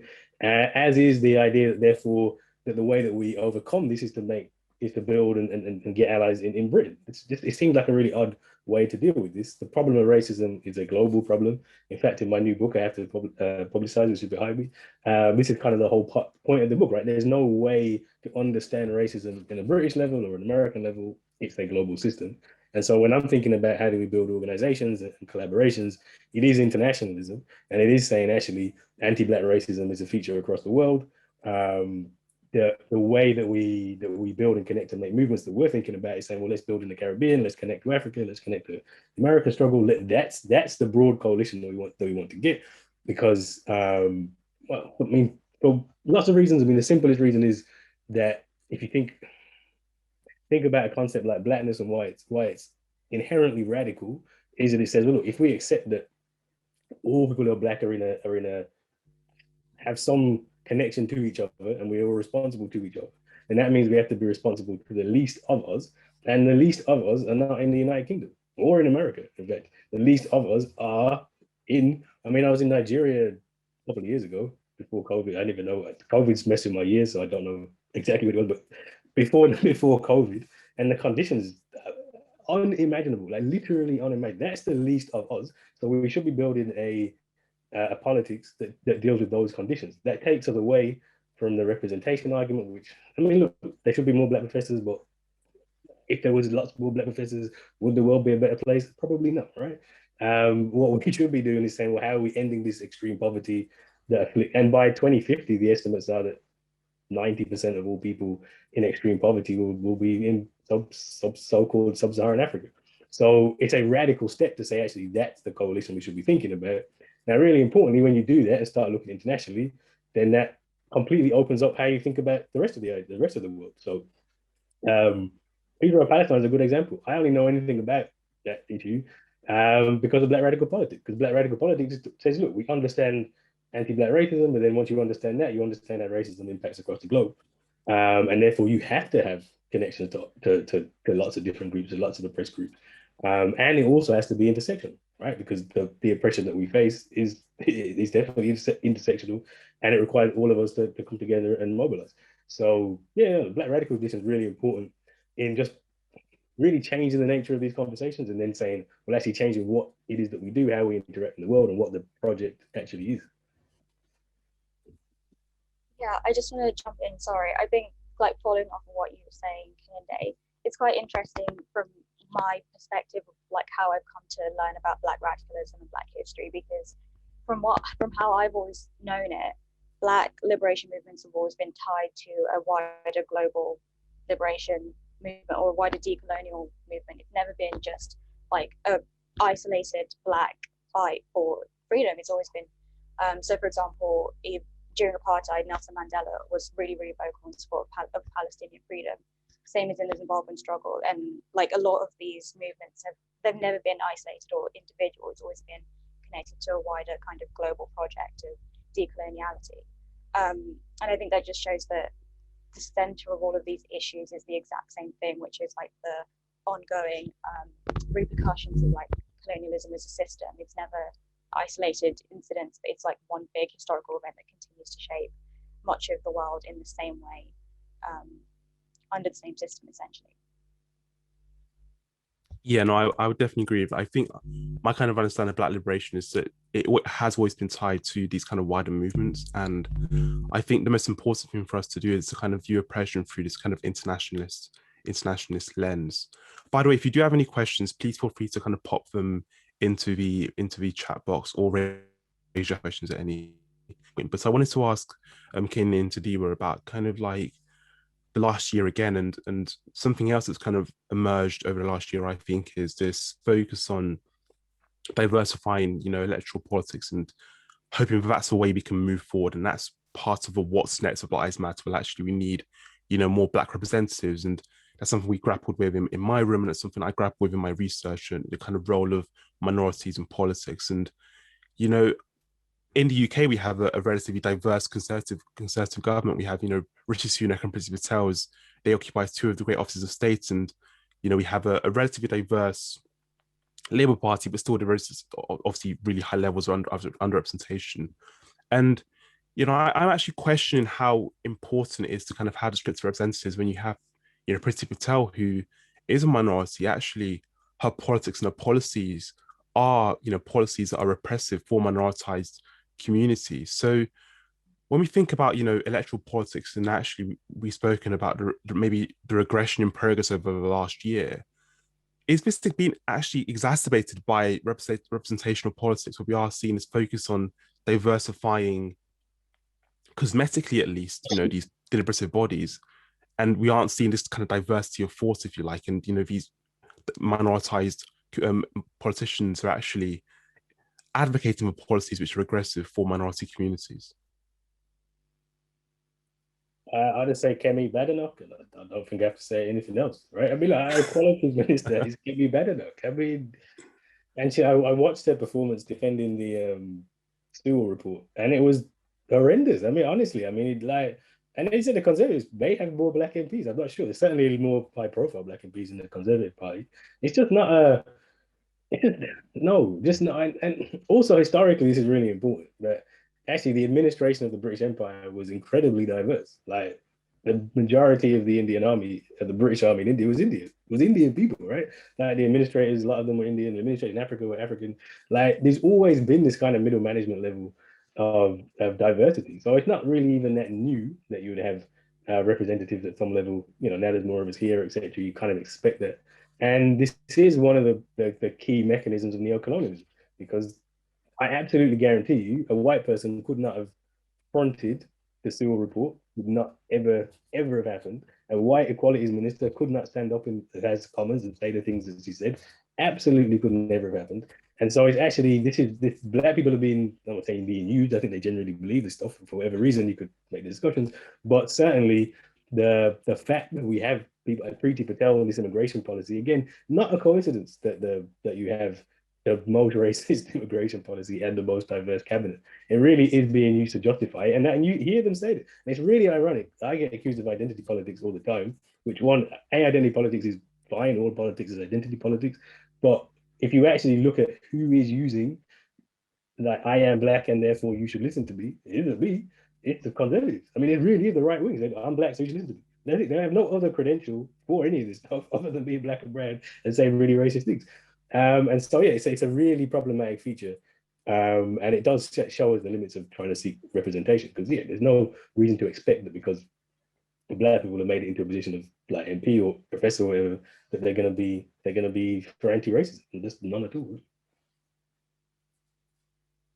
Yeah, I'd also say it's kind of a reflection of kind of neoliberal politics, because people ask for change and like structural reform on a racial level, and instead of actually getting that through policy, what we'll get is a Priti Patel or a Kehinde Andrews, and that's not, you know, I always wonder, like, what benefit does putting these people in these positions actually do for the wider black and brown communities in this country?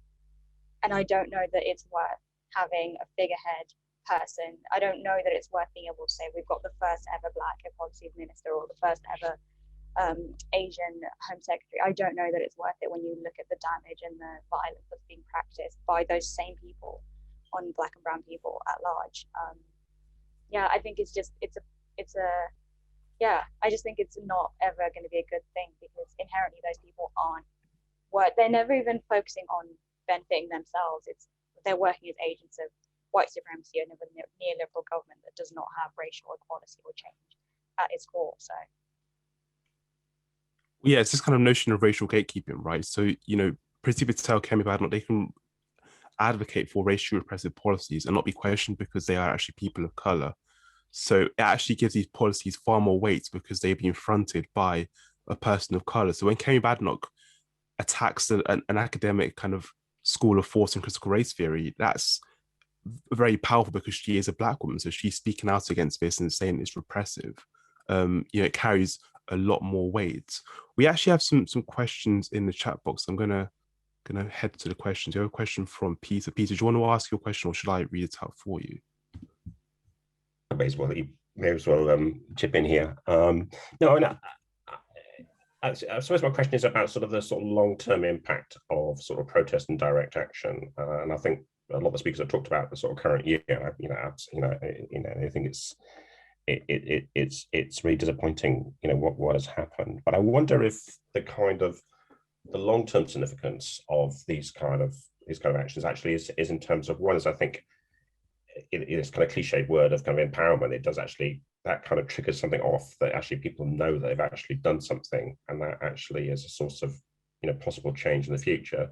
The other thing is, I think these events often, they illustrate kind of that democracy is not really working to the wider population. That something's kind of gone wrong. So in some ways, it could be a possibility sort of for future change. You know, maybe 5-10 years in future. I sort of could put some examples in the chat. I mean, I think I started thinking about this actually as an undergraduate, actually in 1983, quite a long time ago, because I wrote this dissertation called, you know, the impact of the Brixton riots on public policy. And one of the things I found quite interesting was that there was a linkage between the direct action and then a kind of debate about the police, a whole set of procedural changes kind of linked to that, which were to do about the evidence, collecting evidence in police stations. Obviously, this was going to happen to a certain extent anyway, and you know, a little bit of extra resources in city areas. I mean, maybe this is just sort of, you know, really minor sets of changes, but I just wondered whether there might be more hope in the future that having had these kind of acts, that they've triggered off something which is sort of unstoppable in some ways, that eventually, you know, that there will be some kind of catch up? Or is it just me being sort of rather ridiculously sort of optimistic, and yeah, I'm going to be proved wrong by lots of data in the future? So do correct me on this one. I think that, look, it's certainly true that protest, like the changes that happen because of protests. Particularly like police, you can just track it like directly. Like it really is the riots or rebellions in the 80s that leads to lots of police changes. The IPCC comes in. You know, there is the idea that there's racism even in the police force happens after the 81, and then gets a bit more accepted. Certainly, like if you want to explain why even the legislation, so race relations legislation happens in 65, directly follows on from the Bristol bus boycott. The British Black Power movement was lots and lots of pressure on education, stuff like that. And then in the 80s, you start to get things open up a little bit. You know, universities open up in the 90s and that. And those are directly a result of protests, and there's no doubt about it. The problem is, and I think why we're in a different moment now is that's been done, right? And actually, if you listen to the backlash that's happened, there's a very strong backlash against those kind of approaches, like multiculturalism. And this is why it's in many ways is worse now than it was then, because people are actually rejecting the things which, the minimal changes which we got before, they're now being rolled back as well. And you're seeing a very similar thing in America with like the taking away of voting rights and civil rights protections, etc., etc. So I don't know. I'm not that confident that we're going to see that much change. What we certainly have seen, maybe some shift. I guess there'll be some shift. There always is some like shift within institutions, even now talking about decolonized, whatever that means, etc. There'll be some shift. But the bigger problem is that this is widely institutional and you can't really reform it out, right? So even if there probably will be some incremental stuff that happens, some little changes that happen. I mean, for instance, universities, I don't know how many jobs I've seen in Black and British history over the last year, like loads of them, all of a sudden, which, hey, is something, is better than nothing, but does it solve the problem? Not at all. So I think we'll see those kind of changes. But I do think we'll also see a backlash as well. So I don't know. And more broadly, it's not really going to make that much difference. Because I think what is positive for me at this point is that I think this generation, having grown up, certainly my generation anyway, having grown up with the promise that things will get better, equal opportunities, Black professionals, etc., some middle class people, I think people have kind of realized that there's a limit to that, and we're demanding more things and other things. And so I think that's where I get my hope from. But I don't think we'll see as much change. I don't think we'll see as much change as we saw previously, put it that way.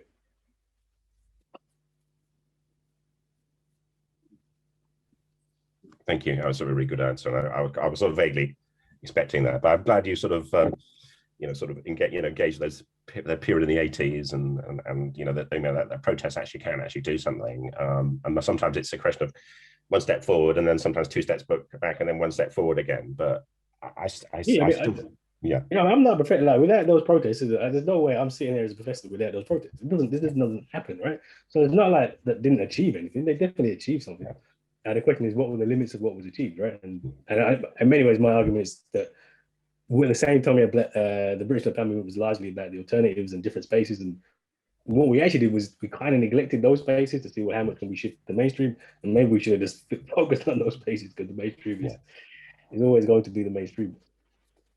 And also, as I was writing my little comment chat, I was only thinking, well, you know, in terms of the kind of basic stats of kind of inequality, discrimination, and those sort of things, they're just basically, I've not really changed massively, as you said. So, you know, you can sort of, a lot of reform ends up sort of tinkering around with some of the procedures and obviously, you know, kind of probably introducing police reforms that probably might have been introduced anyway in due course. But, you know, so I've now, you're now turning me into a pessimist as well. So I did have a go. So I'm arguing revolution, so I think we're closer to revolution there. So that's a good. I see. the old Marxist-Leninist approach. You sort of, you know, you've got to provoke the state. Got to provoke the state into oppression. So when Dido Harding takes over the NHS, we might actually have collapses. Might actually. Thank you. Thanks for your comments. I appreciate them. Thank you. Now, seeing as you are obviously in a university kind of context, if you like, even though we are all kind of in sort of separate places, it would be nice to speak about the kind of university and what we've seen over the last, or academia, what we've kind of seen in the last year or so. So obviously, Kehinde, you're the kind of first professor of Black Studies, and in today where you do some work with the decolonizing working group. So we'd kind of love to hear your thoughts on, maybe decolonizing as a kind of concept in and of itself, because, it's something that's again become quite salient in the last year, and, we're having conversations about decolonizing. And I've noticed that can mean anything to anyone, right? So I feel like it's a word that's been, as John mentioned earlier when he was giving his feedback, it's been kind of co-opted by some people, maybe to kind of dilute it slightly. So for some people, it's like, oh, these people want to get rid of all the white authors on the reading list and they want to cancel people. And it's been kind of brought into the whole, cancel cultural war debates, right? But it's obviously more than that. So I'd love to hear from both of you what it actually means when it comes to, decolonizing the curriculum, but also, what we need to see from universities moving forward. There's as you mentioned, Kehinde, there's a lack of Black professors and a lack of Black academics in senior posts. Academia does a really poor job, especially some of the more elite universities, if you like, when it comes to representation. So yeah, I'd love to hear your thoughts on kind of decolonizing and also the kind of this general state of academia when it comes to diversity and representation. Dabiwa, you want to go first? Yeah, sure. I mean, I'm coming at it from like purely a student perspective. And for me, decolonizing literally just means questioning what we've been taught. I think it means different things at different levels of education. So I think looking at like GCSE level, it's wondering why are most history like modules focused around the First World War and Second World War, and why within that don't they ever focus on the fact that a lot of the British Army was, a lot of the numbers within the British Army were Black and brown people from former colonies. Why is that not something that's mentioned? Or maybe not putting as much emphasis on kind of Britain's role within the transatlantic slave trade and like the way that Britain was at the center of that whole system early on. So I think it's basically just questioning. I think there's a kind of popular view of decolonizing as something that's like dumbing down or taking something away from history, but what it actually is enriching what we are learning and what we know of the world, because when you get the full picture from all these different perspectives, what you learn and what you know is enriched and it's better. Yeah, that's pretty much what I understand of it. And then just to like touch on the work that we're doing with the Decolonizing Working Group, a lot of the work focuses on looking at modules so across the university, especially in social sciences as a faculty. It's kind of looking at the modules that we learn and seeing how can these be kind of adapted somewhat to include more perspectives, more decolonial perspectives, especially when, so I'm in European and international studies. So a lot of the work that we do in that degree is focusing on Europe and is focusing on kind of Europe's place in the world. And I think in that situation, it's so much more salient to consider different perspectives and the kind of history of Europe being connected to the history of the world, specifically Africa and Asia. Because there's so much more you can learn about why certain European countries are the way they are, the kind of systems they have, economic, financial, and social systems are informed by a history of colonialism that is not often talked about or shared. So it's kind of trying to enrich what we already have in modules with that kind of knowledge and adding resources to kind of teach students from that perspective. Yeah, no, I think part of the issue with decolonizing that people have a problem with is the term decolonize. It's just not, that's what we're often talking about isn't decolonizing. We really are talking about diversifying. Like we should diversify the curriculum because it's terrible. Like it's not really that complicated. And there's there is this kind of quite a compelling argument from the right wing of this, which is stop calling decolonizing, just call it diversifying, and actually it make everybody happier. Because actually what we're talking about usually is just doing really basic things, which is, of course, you talk about empire and history curriculum. Of course, we should talk about different parts of the world. This isn't really, it shouldn't really be that that tricky, really, right? Because we're just saying just do what needs to be done. Same way with staff. Like, you know, look at like, I don't know, look at the staff body you have in your department. And if it's really white, you've got a problem with it. Go get some different people. It's not really that, these aren't really those complicated things. And so I think actually somewhere the language of decolonize is the wrong language to use because we're talking about diversifying. Diversifying is fine, it's okay.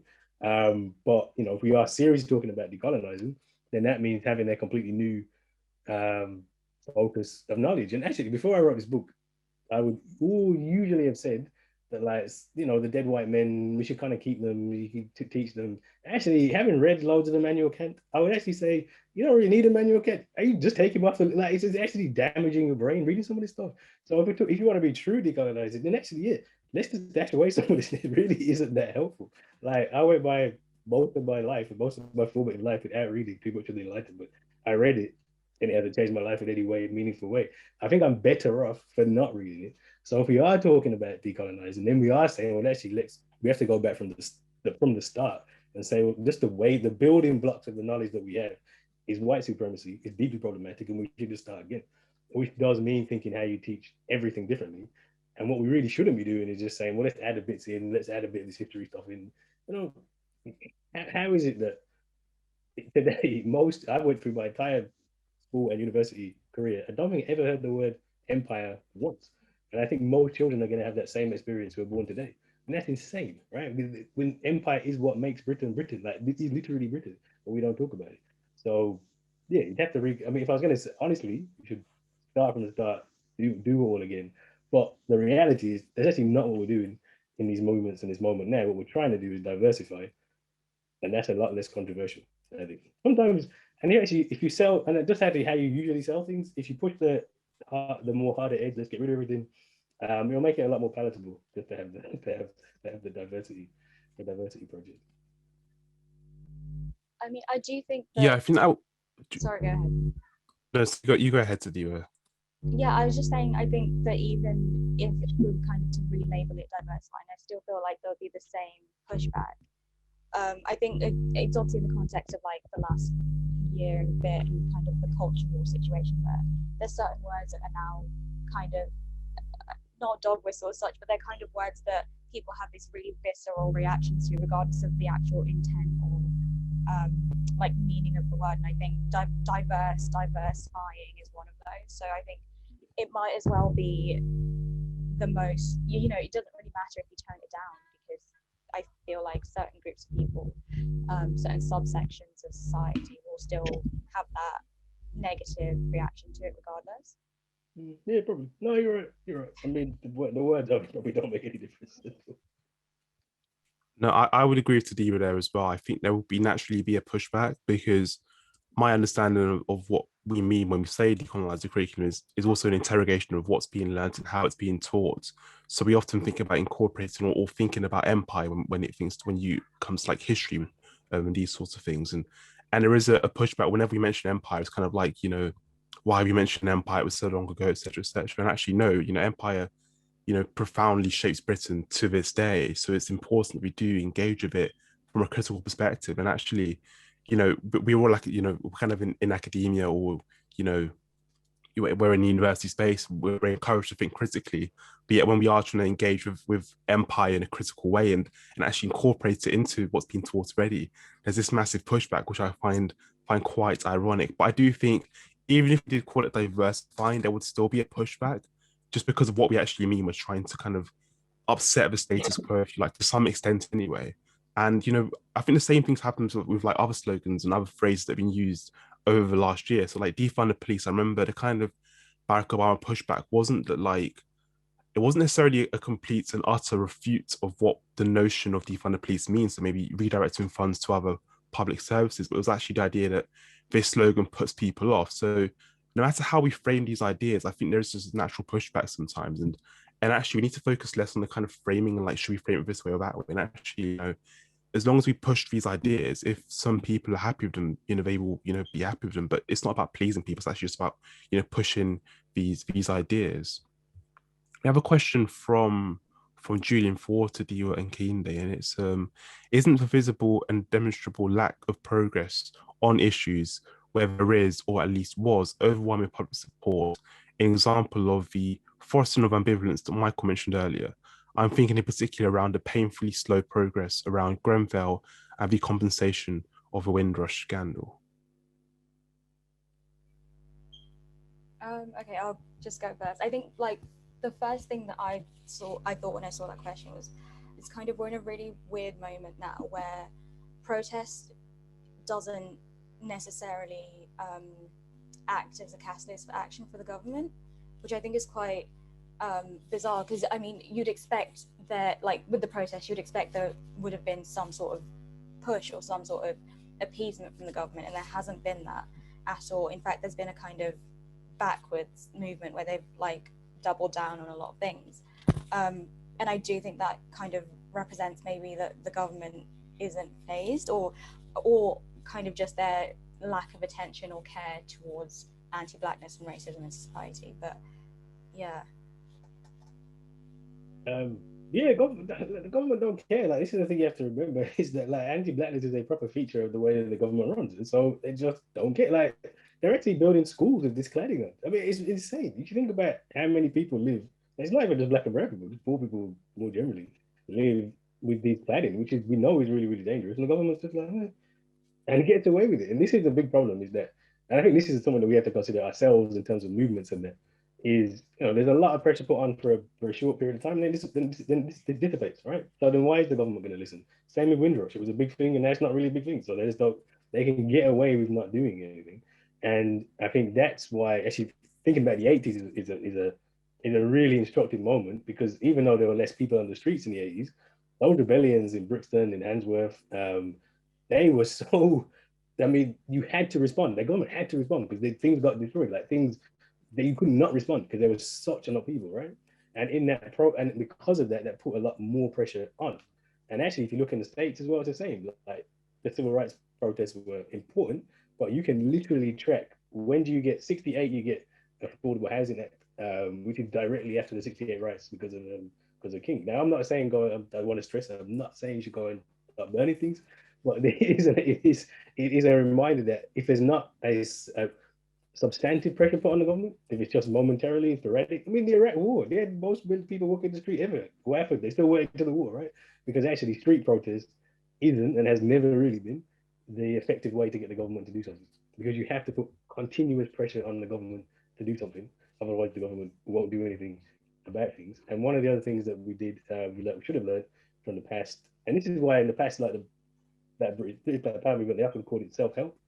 And just say, look, the government ain't going to do it for you. So you've got to do it for yourself, which is why we started Saturday schools. My first book was about Black supplementary schools. We said, look, the government, why are we even asking the schools? We know they're not going to do it. So we'll organize, we'll do it. And then what actually ends up happening is that is a form of pressure on the schools themselves. And the schools start going, well, what's happening? What are we we've got to change now. We've got to do things differently. And the schools start incorporating stuff. Same with housing, actually. It's like, there's so much problem with Black people getting housing in the 60s, 70s. So we set up our own housing cooperatives, set up our own housing schemes, etc. And eventually the government caught up and started doing things. So if we're at some level, we just said, I think particularly like the Grenfell case, it's pretty clear that the government ain't going to do anything. So the question is there something we can do community, collectively, either to put pressure on or to other resources, or I don't know, but it needs to be something more than just marching, because that actually historically hasn't been the thing that gets you the government to do things. Yeah, and I think also it's quite interesting because it's not just the government, it's also the opposition or lack thereof. I feel like at other points in time, we could oppose certain things that the government were doing and know that we'd have the support in some way of the opposing party. And I feel like for all intents and purposes right now, we don't really have an opposition that's willing to oppose the government on much. So I feel like on one hand, it's terrible because I feel like we don't have that governmental support representation, but also it kind of puts more emphasis on people and organizations, grassroots groups to kind of continue working outside of like the electoral political space, which I think is an opportunity going forward, I think. Yeah. So, and just one more thing to add about this, it's not, this is one thing that definitely changed in the 60s. It actually isn't the government most of the time, right? And neoliberalism, talking about housing, it's private sector. So actually, when before something like housing, you would be directly going to the council and saying, we'll do this, do that. Now you're not. It's a baseless corporation, which actually makes it way harder because they genuinely do not care and will do whatever they can to extract wealth. And so we do have to think about things differently because the context has shifted actually quite dramatically in some areas. So we have another question from Julian, and it's, is the lack of proper coverage of important issues by mainstream media a key factor in the apathy remaining so entrenched? Is this what allows the government to not feel compelled to react? So kind of following up from our discussion about what makes governments react to kind of, process about anti-racism maybe? Yeah, it's definitely part of it. I mean, I think it's definitely part of it. And I think this is why, and I think we have the opportunity to do this, to create different platforms. I think we are doing it to some extent, right? So are there different platforms, a different place we can get stuff out there? Because, I mean, let's be honest, the way the media works here is heavily newspaper, and the newspapers are heavily right-wing. And so that tends to be the bent of everything. So I think it is important that we are creating our own spaces. Again, most of my answers are, let's look back what we did the best.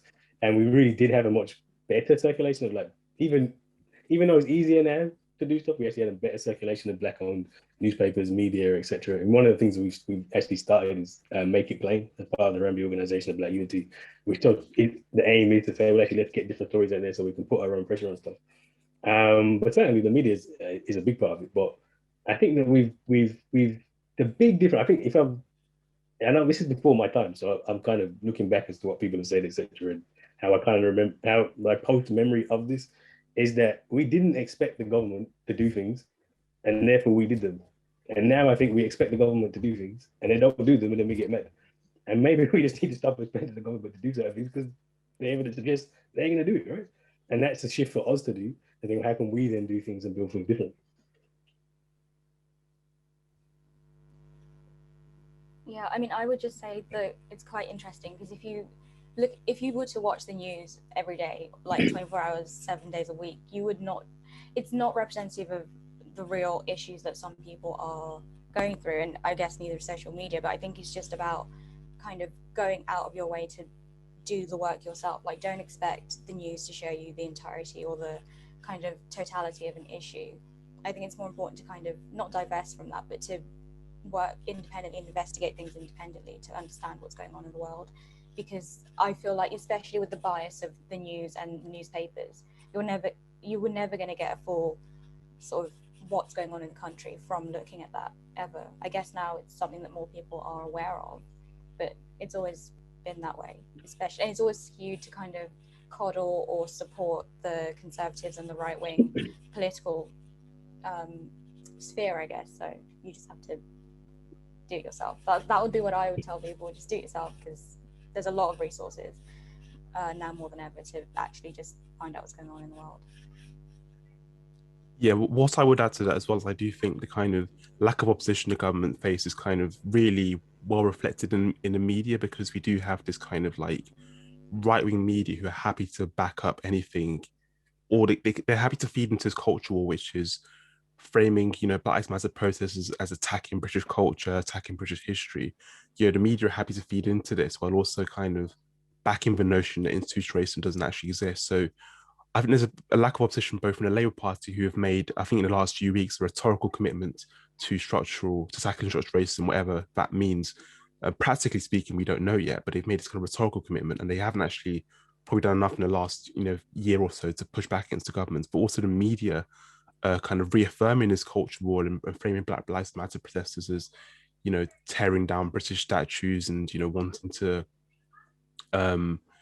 cancel British figures or whatever it is, and the conversation about Winston Churchill. So I think, yeah, there's a lack of opposition on many sides, and that's actually undermining and as Julian kind of mentions, creating this maybe the sense of apathy amongst the general public. Kehinde, today, would you have any maybe concluding thoughts on what we've discussed today?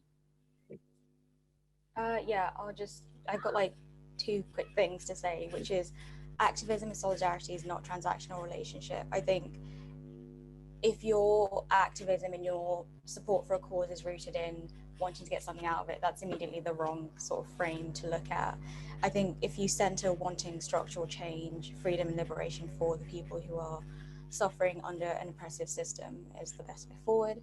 And I think education is central.